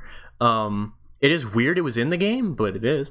There's some really good songs in there. Frickin' the music in Final Fantasy VII Remake, at certain points in it, when it came up, it was literally like full body like goosebumps. I do agree with you. I don't think I popped off at a soundtrack as hard before. I feel like once I learned that it could have been so much better, I've kind of looked back on it with weird. You've told me about it, and personally, it hasn't changed my. Yeah. Yeah. The other thing about the game too is like Aerith's theme, for example. I had never I first played and got involved with Final Fantasy VII this year. I played the original and the remake, and that song I've only really had an emotional attachment to for like a few months, and I already feel like hearing that song makes me think of my childhood and like it's nostalgic. So it does have that going for it, but again, it's not completely original music. It is 20-year-old plus music. That's my only bone to pick with it. Yeah, I guess. I feel a little bit differently than usual, because usually when it's like, oh, it's a re-release or a straight remake, I'm like, we subtract it. But this is very much it's the exception. this is like one of those few exceptions. Yeah, I agree. It's like Resident Evil 2. Yeah. Yeah. I will say it's really bizarre. Oh, sorry. Go ahead. I was just gonna say we kind of skipped over Ori a bit, but like, yeah, it's Ori music. Yeah, and Ori music is fantastic. Yeah, it fits exactly what it is. You're up against Mick Gordon and Darren Nobuo Uematsu. Mick Gordon and Darren Korb and Emmy and Oscar nominated Gustavo Santaolalla. You could Have you seen Brokeback Mountain? I have not. Oh, okay. He did the score for that movie. That's what got him famous. If the only like straight up out of like this set of like, how's the music in Hades actually? It's Darren Korb, dude. It's super good. It's so good. I don't know who that is. He does the soundtracks for all the. Oh, so like Bastion and everything. Yeah, he's done everything, I believe. Okay. I think he even voices the main character in this one. Oh, cool. Yeah, but he has a very distinct style, and it's like, ooh, cool. That's really my style. Like the only I'm looking at the list of some of the composers in here, and I'm like, man, good people. If Yoko Shimomura was in here, then it'd be like, oh look, it's all of my favorites. Yeah. I mean, I was kind of surprised that like Persona 5 Royal with its new songs didn't get any. I mean, granted, it was like 3 or 4 new songs. But... There's like 3 major new songs. Yeah, you're right. You're right. You're right. Okay. I'm split between 7 Remake and Last of Us. I've listened to Doom Eternal's music, but the whole point with Doom's music is you kind of have to experience it in the game because it's dynamic and everything.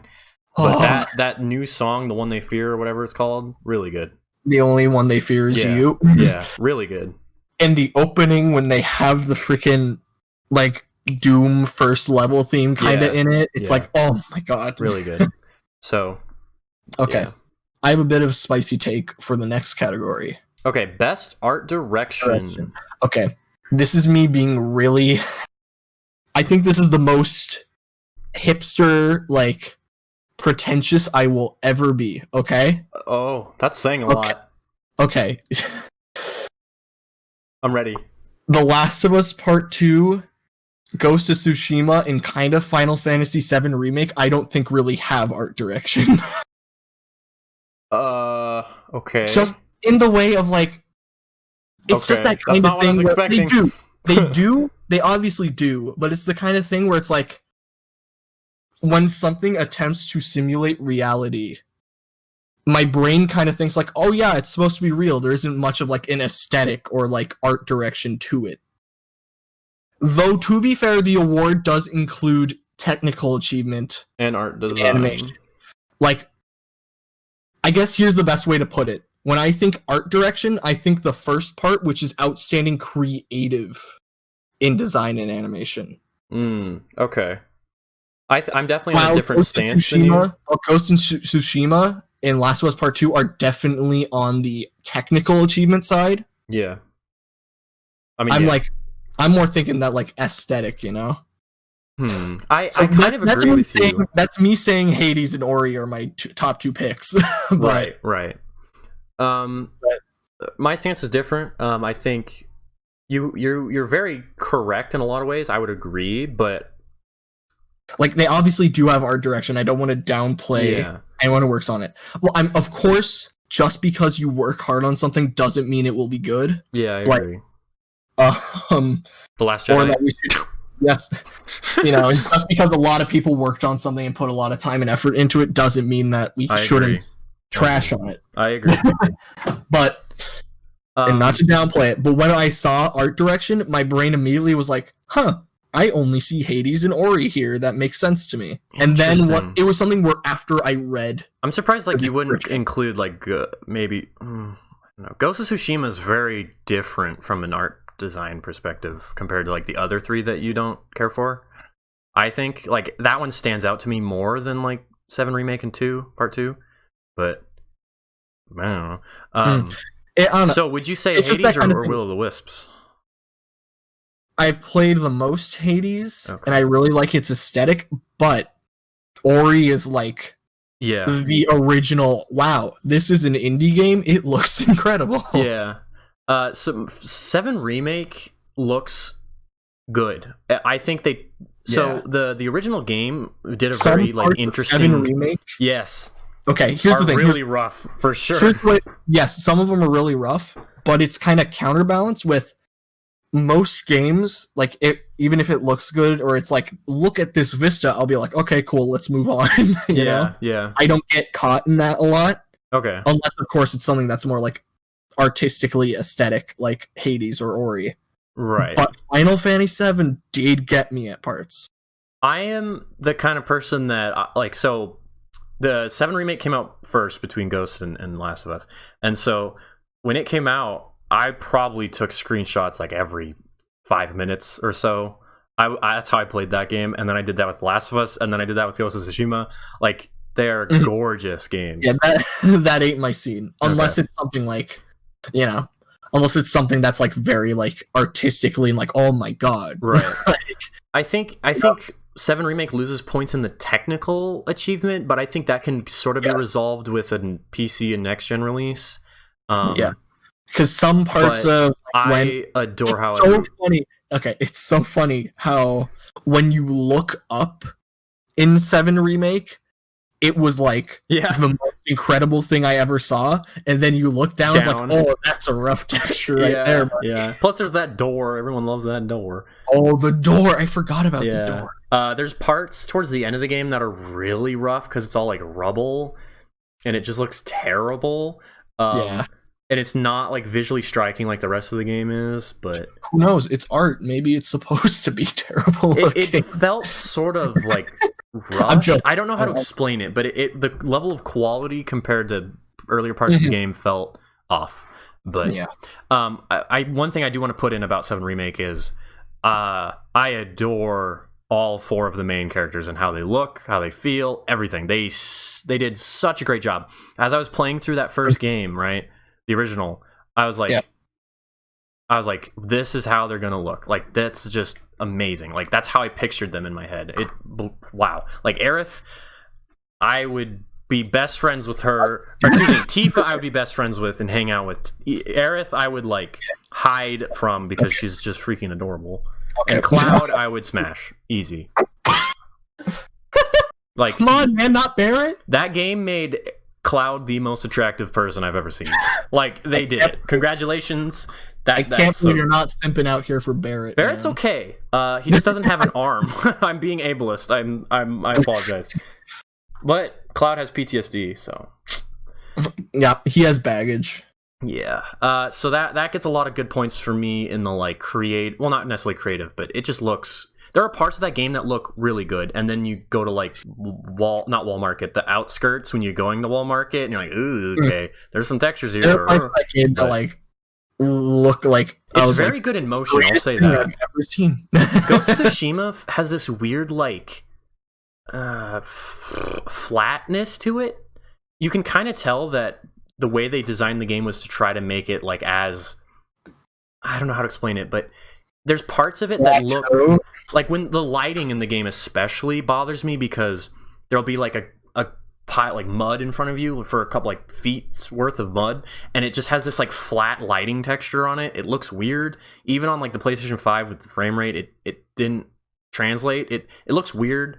There are parts of that game that are like but the lighting was just weird throughout that entire game, and it always felt like it was like nighttime in like Ghost of Tsushima was just ugly. I didn't like how it looked. I would often like fast travel to the morning and the evenings so I could get the like harsh colors, but nighttime in the game looked not for me. So your pick for artistic? My pick is The Last of Us Part 2. I must say I really can't. I don't know, it's kind of the thing where like the strengths of Hades counterbalances the strengths of Ori. Like, they're kind of very equal in my head, so I can't really pick one right now. Fair. I think of those two that I've seen, probably Ori, but Ori's like more visually impressive, but like Hades got that aesthetic though. I think what kind of turned me off from Hades was I don't like the style. I don't know. Indie games kind of have this problem for me that a lot of people have with realistic looking games, where it's just like it's trying so hard that I don't know. It has that very indie look to it that I just Yeah, maybe. But yeah, that's a fun category. But okay, best narrative. I laughed my ass off when Last of Us 2 was revealed. This is quite possibly the most interested I am in a category this year because of Last of Us 2. Yeah. Because the biggest sticking point was the narrative. So I'm like, okay, who's gonna win out in the end? I'm really surprised 7 Remake also got best narrative. Honest to God, like when I'm looking at this list, I'm like, you know what? None of these, like, the narrative in a way, like, really stood out to me. But apparently I haven't even, like, bitten into Hades' narrative. Really? How much have you played it? I haven't beaten a run yet. Apparently you need to beat 10 runs to... I have a friend that has like 100 hours in it already, and he's beaten like 5 times. Okay, like a lot of Hades is like character stuff, you know? Really interesting. Like, you know, it's like character interactions and learning more about them. It's like Persona. It's real, and the character dialogue is really good. But I guess since I haven't seen the full scope of it, you know? Right. So I can't really know. Go ahead. The one that I was like, was 13 Sentinels. Never heard of it. I've heard of it, but I hadn't heard of it that much. I think I saw a video in my sub feed about this game once, maybe. Yeah. I don't really have a stake in this yet. So I'm just interested to see if Last of Us 2 wins. You're gonna say Last of Us 2 this year. Okay, so 7 Remake gets really weird towards the end, and no one seems to like it except for me. Ghost of Tsushima, its story was okay, it was fine. The writing was the stronger part of Ghost of Tsushima. Like I said, Jin kind of has that humor to him. The humor in the game is very like, that's cute. You're like, that's cute. Not like rolling on the floor laughing, not like Rockstar where it's like, that's brilliant writing. I just found the writing to be very cute in that game. Hades, I haven't played, and part 2 I'm more confused that you aren't immediately like Last of Us 2 wins. I mean, my biggest problems with the game was the narrative, but I still really liked it. As a thematic whole, it nails what it's trying to do. The narrative is a little patchy, but out of all of them, it sounds like that's the one you're most into. Yeah, it's the one I'm gonna pick. I mean, I'm that's my game for everything. I'm really and that's the Hades of me. Yeah. Okay. Best game direction. This is always a weird one because it's like, okay, how do I tell what the game direction is though? It's weird because in the past, haven't they said like best game direction, Death Stranding, and then Hideo Kojima, best game direction, Red Dead Redemption 2, Sam Hauser and Dave Hauser. Like, isn't it? It's weird that they're not doing that this year. Yeah. Okay, but let's awarded for outstanding.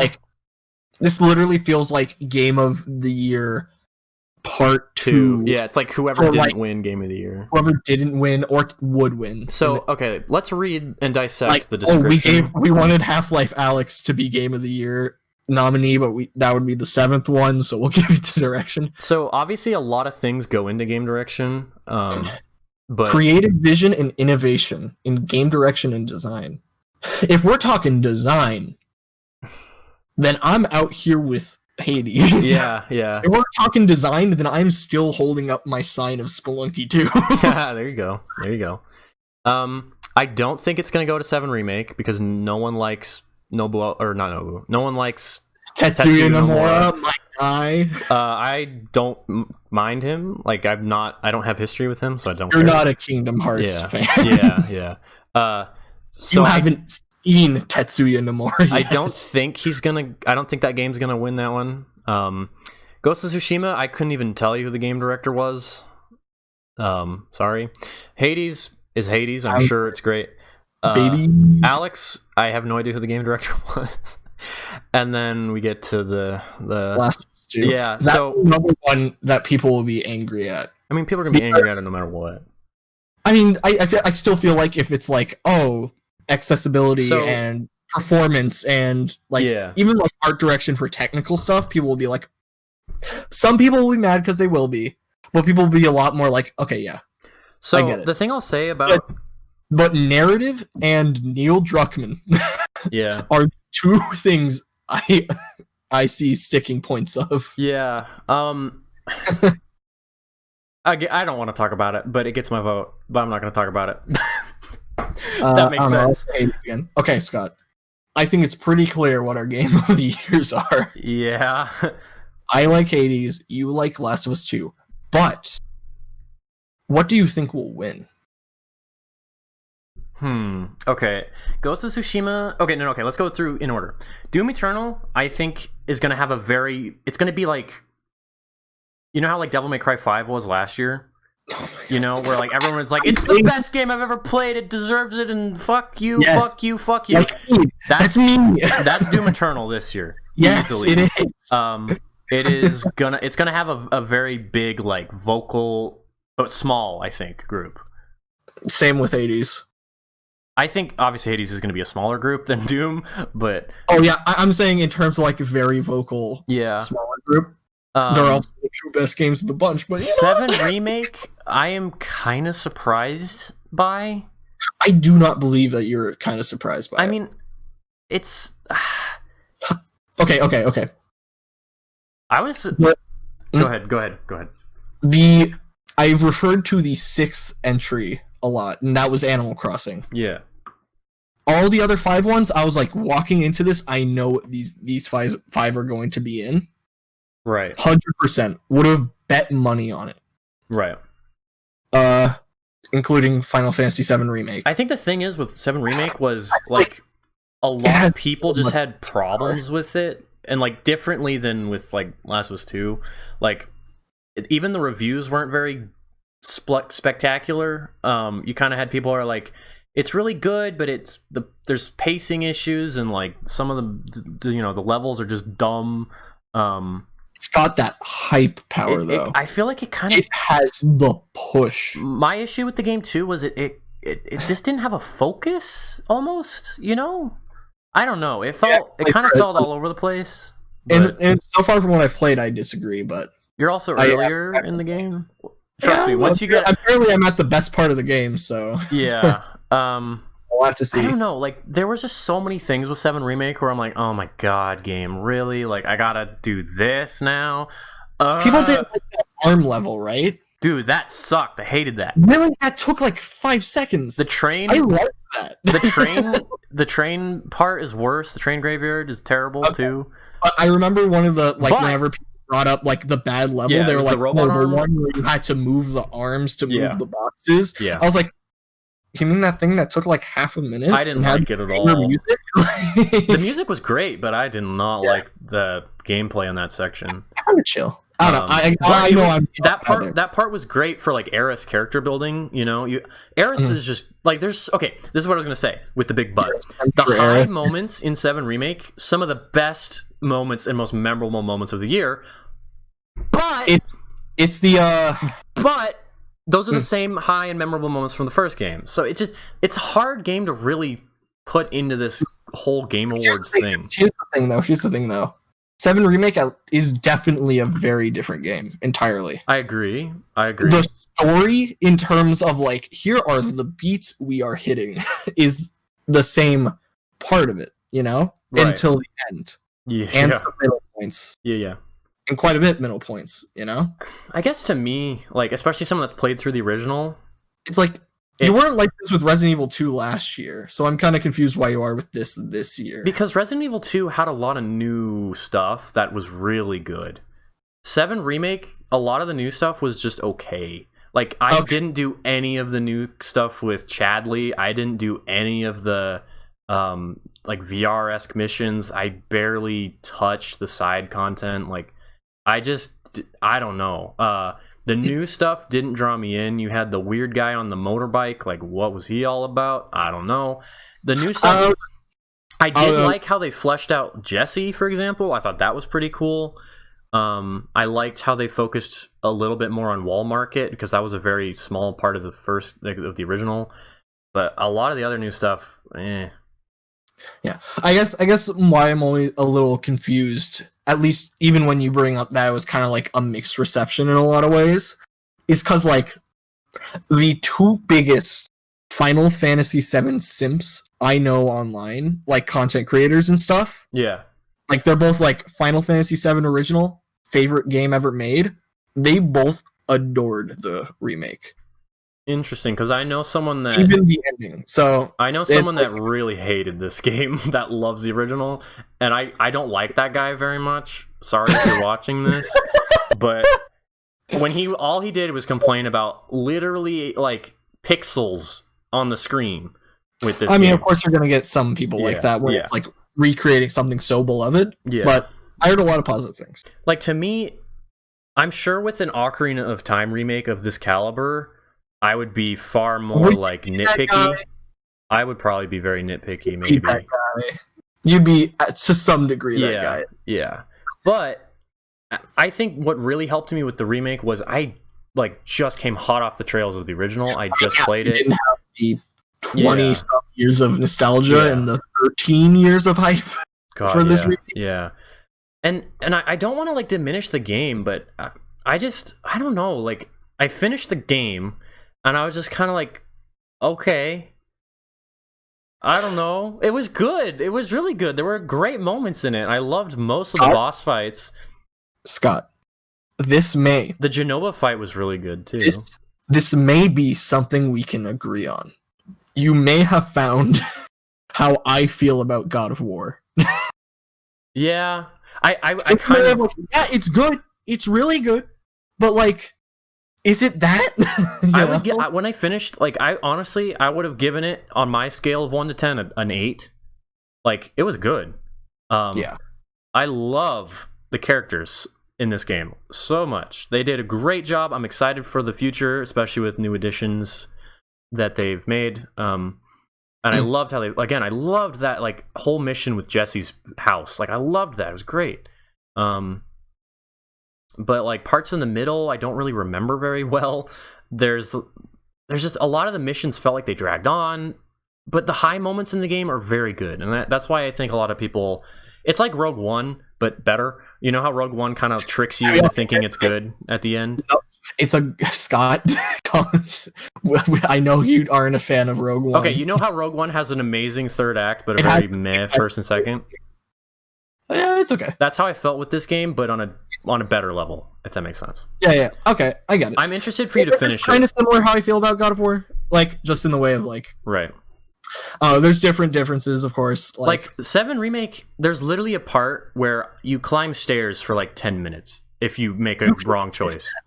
And it was like I know, but I didn't know if I liked that or loved it or hated it. It was just like, this is weird. I like it, maybe. There's a lot of stuff with the game, but I don't know. That's a weird example because I think that's a very like deliberately like an in-joke kind of thing. Where it's like, you could take the elevator, or I mean, I guess you could take the stairs for 10 minutes. Yeah. I mean, that's more like tongue-in-cheek than anything else. Okay. So then Ghost of Tsushima. I finished the game, and the beginning, like that. Okay, so the game is split into acts, right? There's 3 acts, and an epilogue. The first act is amazing, like best part of the game. The second act was good. The third act was also good, but they didn't come to the heights of the first act. Like the first act, there's actual like stakes and like interesting things going on. You're learning the game, you're learning the characters, and then like the second and third acts kind of felt like they didn't quite know what to do, if that makes sense. And the epilogue was like 2 seconds long, but that first act of the game was just really, really fun and good. Ghost of Tsushima is my bet for what is going to win. I agree in a lot of ways. You know why? You know why? Why? Because every other title in this setup has one of 2 issues or both. They are either too controversial in their like fan base, right, or they have too small of a fan base to begin with. Yeah. I mean, 26 million players on Animal Crossing. But those 26 million players aren't the people out here voting for True. Game of here. True. Also, most likely the people who played Animal Crossing most likely played another one of these games and is like, yeah, that game was incredible. Because like, or they bought it in March and barely played it. Like Doom Eternal is controversial among shooter fans. Yeah. Some people love it, some people think it's not as good. Yeah. Final Fantasy VII Remake, also controversial. Some people love it, some people don't think it's that good. Yeah. Hades, it seems like it's unanimous, like, this thing is great, but it doesn't have the voice. Small indie title. Yeah. You know. Unfortunately, that's just how these things work. I mean, is it small if it got nominated for the biggest awards show in gaming? Yes. Yes, it is. Okay. Yes, it is. Animal Crossing is kind of the weird outlier, also small. And then The Last of Us 2 is... Animal Crossing, Last of Us 2 is the Last Jedi of video games. It's if it wins, oh my god. I'm not gonna go on the internet if it wins. I'm gonna be on the internet. Here's the thing, man. With that type of toxicity, I'm talking about like the actually toxic people, not just the reasonable people who did not like the game and are disappointed in it winning. The thing is, I don't know anyone like that is my problem. Like, I think I only have the straw man, horrible, toxic morons in my head.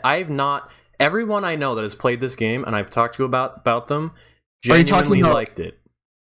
Are you talking about like personally or online? And online people that I know. Like I don't know anyone. By online wise, I'm not meaning like. No, I know what you mean. Personally, technically, still the people you're thinking of online wise. I'm talking about like anyone who's made a video about this. I mean, I guess. I don't know. But that's why when I'm saying online, I'm talking about that.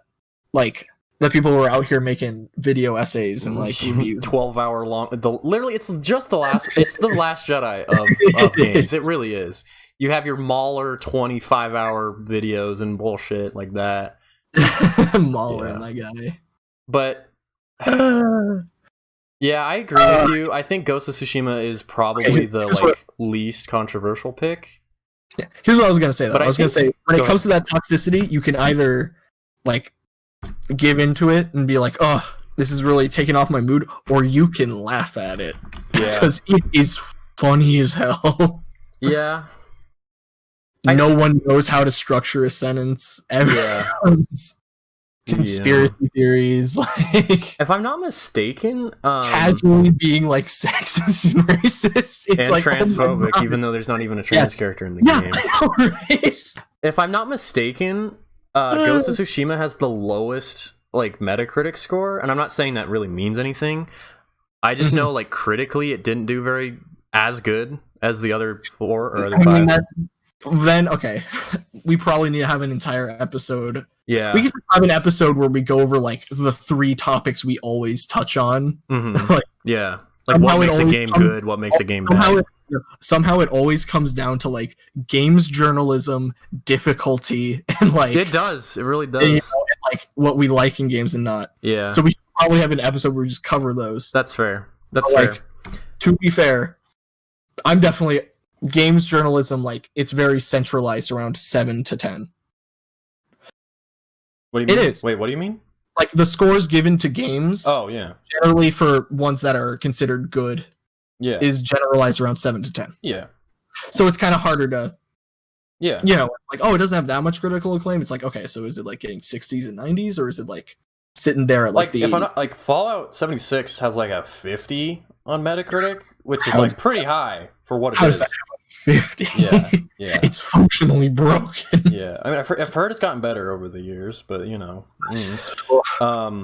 Okay, so we both think Ghost of Tsushima is gonna win. Okay, so last year, right? It was my pick was. Do you have my pick? My personal pick was Devil May Cry. I thought Sekiro was gonna take it. I didn't give a fuck about any of those games except for Resident Evil 2. I adore that game so much. And I honestly was surprised, like, I won't go into that. But my pick for last year didn't win. My pick for the year before that didn't win. But my pick for the year before that one, so that's cool. But I have never been right in what I think and what I want to win, right? Mm-hmm. Are you second guessing yourself though? I'm starting to. I've been pretty spot on with this stuff. So A big factor to me in what makes a game very like one of my all-time favorites is how many times I've played through it. So 7 Remake I played through once, and I kind of don't want to play through it again. I just kind of want the next one to come out.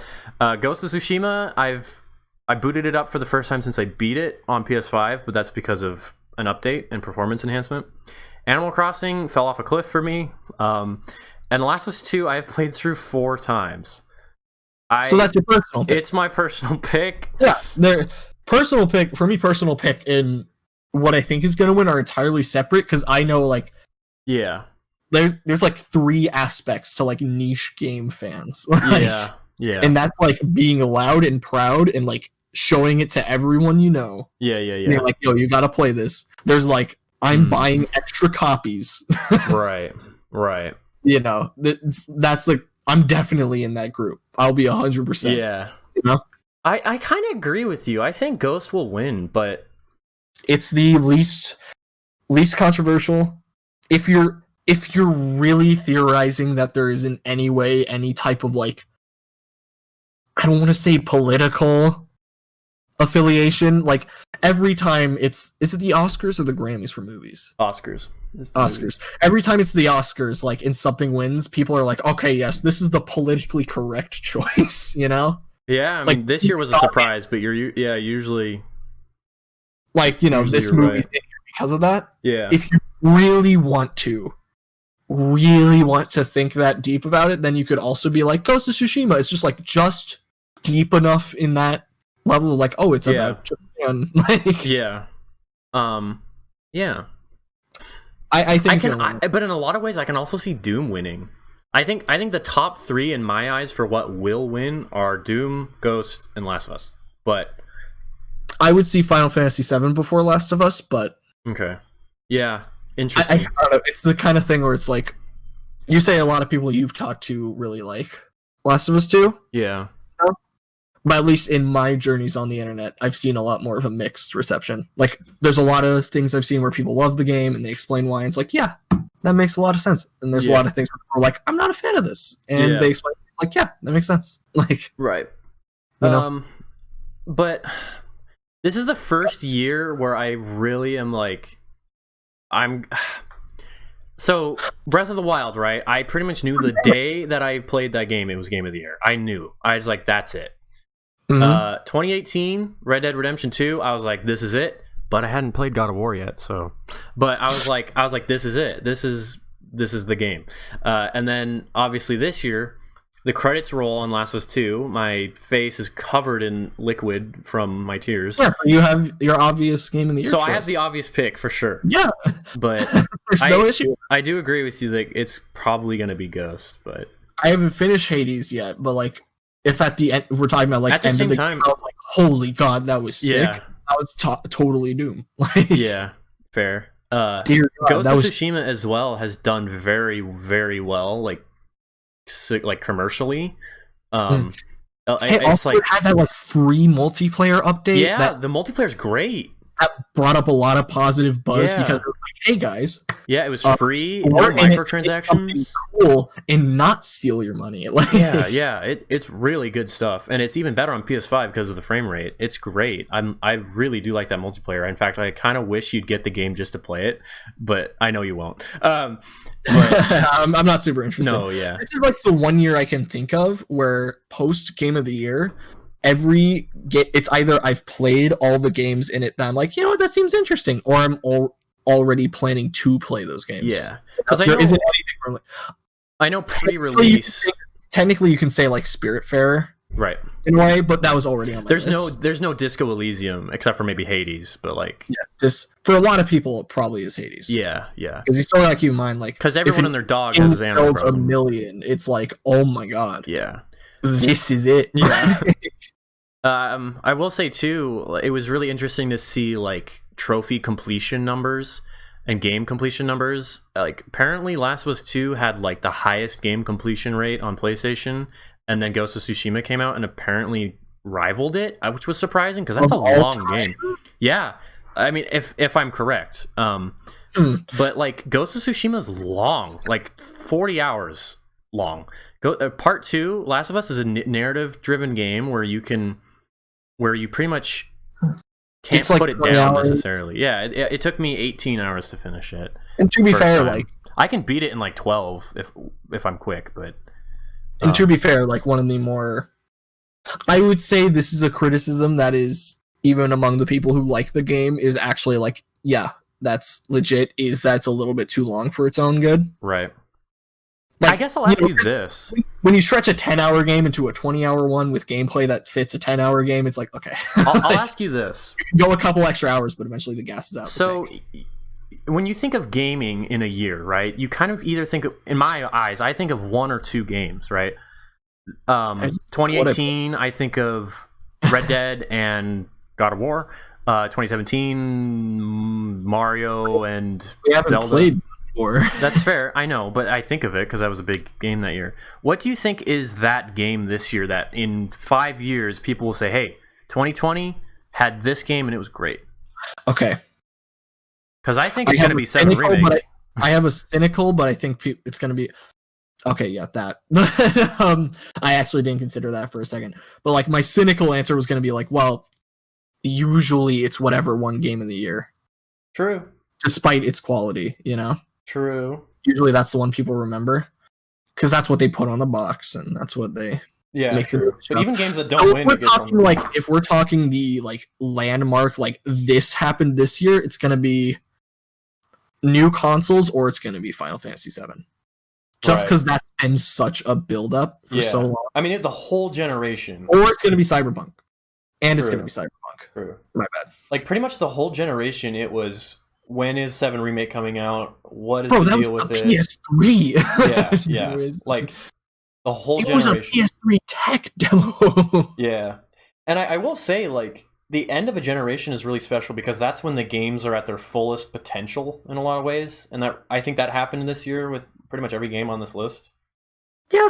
I think generations come in pairs. I think it comes in like first generation is like when they're figuring out the new thing they're going for. Yeah. And then the generation after is where they're like, okay, we got this. Yeah. You know? Yeah. NES, Super Nintendo. Yep. Like there's still bangers on the NES, but Super Nintendo's oops all bangers. Yeah. Yeah. N64 to GameCube. Yep. Yes. PS3 to PS4. I think that's the same. Yeah. And will likely be the same. Because here's the thing. This generation was so much more about... It's a lot easier to see like what they were going for when it's like, oh, 2D games, and then now we're 3D. But the PS3 and PS4 / Xbox 360 / Xbox One was so much more focused on like... I'm not being cynical here. It's like expansion, realism, cinema style, keep you in the game for as long as possible. Yeah. That type of stuff. And then in PS3 games, you know, it was, you know, they were trying to figure it out, and there were some bangers. There was Uncharted. Yeah. Last of Us, Dark Souls, Demon Souls. Dark Souls. Those are kind of niche as well, in a way, you know? True. I'm thinking a lot more like... No, I know what you mean. Mainstream. And like, but then PS4 is where they're like, okay, we really get this. We know like which parts of this actually work and why, and we're gonna focus on those. Yeah, like compare Infamous Second Son to Ghost of Tsushima. Like, you know, there was a ton of learning over the whole generation. And even then from Infamous 1 especially to Ghost of Tsushima. Yeah. Oh yeah, definitely. Like it's very different. And you know, some companies stay back in the past. You know, Nintendo is very much, until the Switch, I would say. Yeah. Still very much in their GameCube / Super Nintendo mindset, and now they're honestly got a lot of their games. I'm like, you know what? These are like PS3 level games. Yeah. Like in terms of like we know what we're doing and going. But what was I gonna say?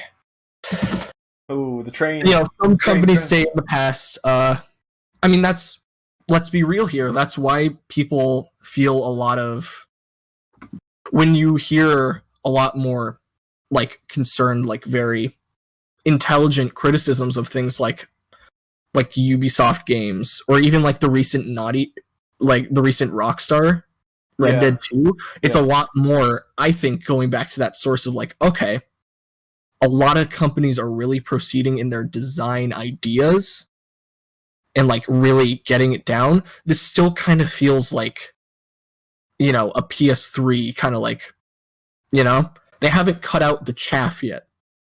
And weeded out what it is yet. Really. Interesting. I've always been of the mindset that games are always getting better, personally. Like, really, some of my favorite games, apart from... I know, and most of the internet does, because I'm a hipster weirdo. I'm the hipster, Scott. I just don't know if I'm a normie or if I'm a hipster, you know? I'm the hipster because I like things that aren't popular. I guess, but everyone fucking hates The Last of Us 2. Are popular. Everyone hates the... I don't know, but... It's okay. The names don't matter. True. I take hipster as a funny title. Yeah.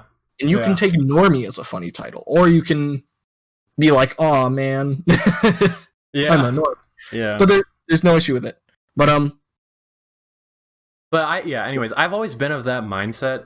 Like, that's really interesting. Every generation, a new brilliant thing happens, you know? Like, my favorite games right now, that if I were to list them off, were probably either from the 8th or 7th gen. There are outliers, obviously, but... okay. Yeah. That's interesting. Me, though. I haven't actually heard you say that before. So that's, like, new info to me. Right. And that's an interesting perspective. I do like older games that I grew up with. Subscribe to at all. But I think in a lot of ways people kind of get stuck in their childhood, which I'm guilty of. It's why I love Star Wars so much. Like, I have so many great memories of those old movies that I never really branched out. I didn't want to try new things, and I don't know, it's kind of a boomer about it with movies for a while. But with games, like, it's just... Games excite me so much. Like, Assassin's Creed Valhalla, like, even though it's not, like, the most amazing thing I've ever played, like, I'm just, like, so excited to be playing it. And, like, the new Call of Duty, it's like, this campaign's great, I'm loving it. Demon Souls, even though it's old, it's like, oh, this is exciting. Like, I just get caught up in the excitement and the enjoyment, which I think a lot of people have forgotten about video games, is that they're supposed to be fun. But I don't know. I'm not saying that's what you think. I'm just saying. I'm not saying that's what you think. Older games were more fun. Who knows? No, okay. I'm kidding. That's a debate for a whole day. I think I'm a little bit of a walking counterpoint in a way, you know? Yeah. Because I didn't play a lot of the actually older games, like prior to Wii stuff, until I was actually thinking about them. Right. You know? So, I mean, some people, of course, are staying in their past, you know? It's important to... I think nostalgia is a very healthy thing. Really? It's good. Yeah. Ooh. I mean, having good memories attached to definitely. your past, yeah. I just think culture has become so obsessed with it that it's kind of... I think the obsession we have for it is a little bit much, you know. Not everything needs to be 80s or, like, you know, all of that. But just in the way of, like, having healthy nostalgia and all that is good. Yeah, of course definitely. I mean, especially in this year. Oh, God, yeah. More than any other time, it's like, we should be taking the joy we get from the things we enjoy and just doing it, you know? Definitely. I do think, of course, if you are someone who is trying to be more critical and all that, I think it is important. And it's a good growing process to go back to those nostalgic things and evaluate them. Mm-hmm. You know? I went back to Mario Galaxy and I'm like, I literally had, like, all the nostalgia in, like, the first minute and a half. Mm-hmm. And then it was like, I'm out of the nostalgia zone. I kind of experienced that. I recently got a hold of the original copy of Ocarina of Time on N64 because I picked up an N64 this year. And it's rough, man, playing that game now. Like, it makes me want to cry. Mario Galaxy's still the banger, though. Like, still real good. I don't know if I can say that about Ocarina of Time, unfortunately, but... Yeah, I wish I could. It was kind of sad going back to that game. Ask me something, I think. What's that? You were going to ask me something, I think? So if I had to ask you, we're completely out of this whole We've thing kind of now, finished which the is beginning of fine. the year. We're just going off a little bit of a trail before we end it If I had to ask you what the best game generation was, what would it be? I don't think I could give you a concrete answer, especially because, like, a lot of things. Okay. You know, I say this every time we talk about favorites, but I'm an indie boy. So, and indies are kind of non-generational. Definitely. Because they're mainly PC. So yeah, mainly PC. The so way like, I look at you and your taste in games, if you don't mind me diving into your brain for a second. Can I just finish? Go ahead. Point? Though if you wanted an answer, I would stick to my theory that every other generation is when it was like popping off. So yeah, SNES, GameCube, PS4. Okay, that's a good answer. That's a good answer. I'll take it. So the way the trend currently in gaming, I've noticed, is AAA games people don't care much about anymore unless they're your Call of Duties and your FIFAs, right? The gamers, the very like hardcore, like that's their thing, they're very into indie games right now because they feel that AAA has lost what they liked about games, right? And that's kind of what I see about you, is that you used to like those bigger titles from back in the day, especially from Nintendo. But I mean, I still do, but yeah, but like, I mean, we haven't had any big ones come out since 2017. Agreed. To be fair, yeah, so. I agree. But I've seen that trend where people are far more interested in the smaller teams making a game that doesn't have like bullshit surrounding it. It's just a game, right? You know, It's not trying to take your money in every which way. It's not trying to fully immerse you in this crazy world. It's very much just about the game, and I respect that a lot. I think the word I would use to describe that thing that you say people are searching for, which to a certain degree, I mean, to be fair, I was never really into those major third-party, AAA, like, open world, cinematic games in the first place, really. I enjoy them every once in a while, but I do agree with your assessment, though. I'm talking more like late 6th gen, early 7th kind of era, when we were growing up, but I get what you mean. I mean, I'm a young boy. True, you're younger than me. But I agree with your assessment a lot, though. Yeah. That, I'm very much more into... I think the word, though, that people really like is focus. Yeah. I personally like it. I much more prefer having 3 things to do, but those 3 things are polished to a mirror sheen, and they have a bunch of depth and all of that, rather than have 100 things to do. Gotcha. It's what do they say? Brevity, focus, the size of an ocean, but the depth of a puddle versus a more, what do they call it? Size of a puddle, the depth of an ocean? I don't know. Something like that. I appreciate brevity a lot. I appreciate a brevity lot of is the soul of wit. Shakespeare. Yeah. And I agree. It's weird because I appreciate both in a lot of ways. I really do love a game like Mario Bros. 3. That, like I've said in the past, that's one of my favorite games ever. Because you can just sit down, play it. No load times, no cutscene, no bullshit. But at the same time, I look at games like The Last of Us 2 that push things in a direction so intensely. And it's I don't know, it's interesting. Don't get me wrong, I'm not out here I don't like cinematic stories or anything like that, Yeah. I enjoy them a lot, I don't have full goopy goblin gamer brain, Yeah. I'd say I have 15%. This is an entirely other discussion, but when it's story where it's cutscene or dialogue scene or something like that, I'm 100%, I'm into it. But it's just okay, this is totally separate, but that whole thing where it's you hold the stick up and they talk while walking. Yeah, Uncharted 2. Least favorite trope in games. It's funny, I've heard people say that, and they're like, I'm gonna... Ghost of Tsushima's gonna win because I don't like those walkie-talkie sections. Ghost of Tsushima had way more of that than any of these other games, but whatever. Yeah. Sorry, I just found that weird. I know. It's just that's just one of those... You're trying to have your cake and eat it too. Okay, I get why they're there. They take less budget. They used to work. Easy to make. Did they used to work though? When Uncharted 2 did that for the first time, it was oh my gosh, this is a break from the action. I can breathe a little bit and learn about the characters and then go back to shooting people. Now when games do it, it's not the same.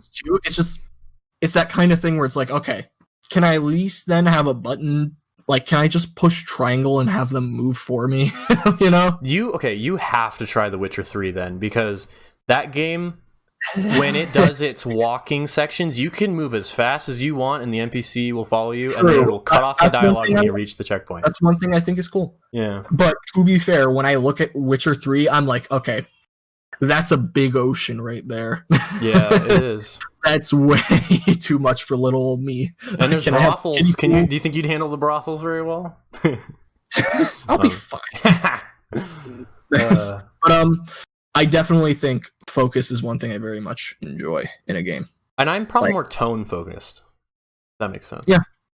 But there's a lot of times when we talk about like AAA games versus indie games. Like I'd say, generally if like we're talking games, you have like 3 sections of developers.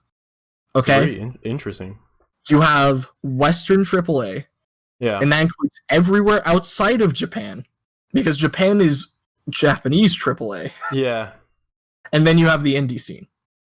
Yeah. Oh, I see it. So I'm very much into the Japanese AAA and the indie scene. Because they just appeal to me for different reasons. And the other series they put out I like. While I'm much more iffy on the Western AAA scene. Right. And there are series and developers I love from the Western AAA scene. I love Insomniac. I like all they put out. I'm blanking a tiny bit, but I knew I had another example. Gorilla? But you get what I'm saying. Say that again? Santa Monica? Gorilla? Is it a PlayStation studio or? Freaking Devolve? id. Oh yeah, id. Whenever they put out a game, Doom stuff, it's a banger. Arcane. I like Arcane a lot, but you know what I'm saying. Yeah, I get it. I do. I totally know. And that's just different tastes and different preferences. And there's nothing wrong with liking something that I don't like. Yeah. I think unless you like something I like, in which case you are a garbage piece of garbage. My big problem is I care too much what people toxic think. And you're stupid. I definitely care too much what people think.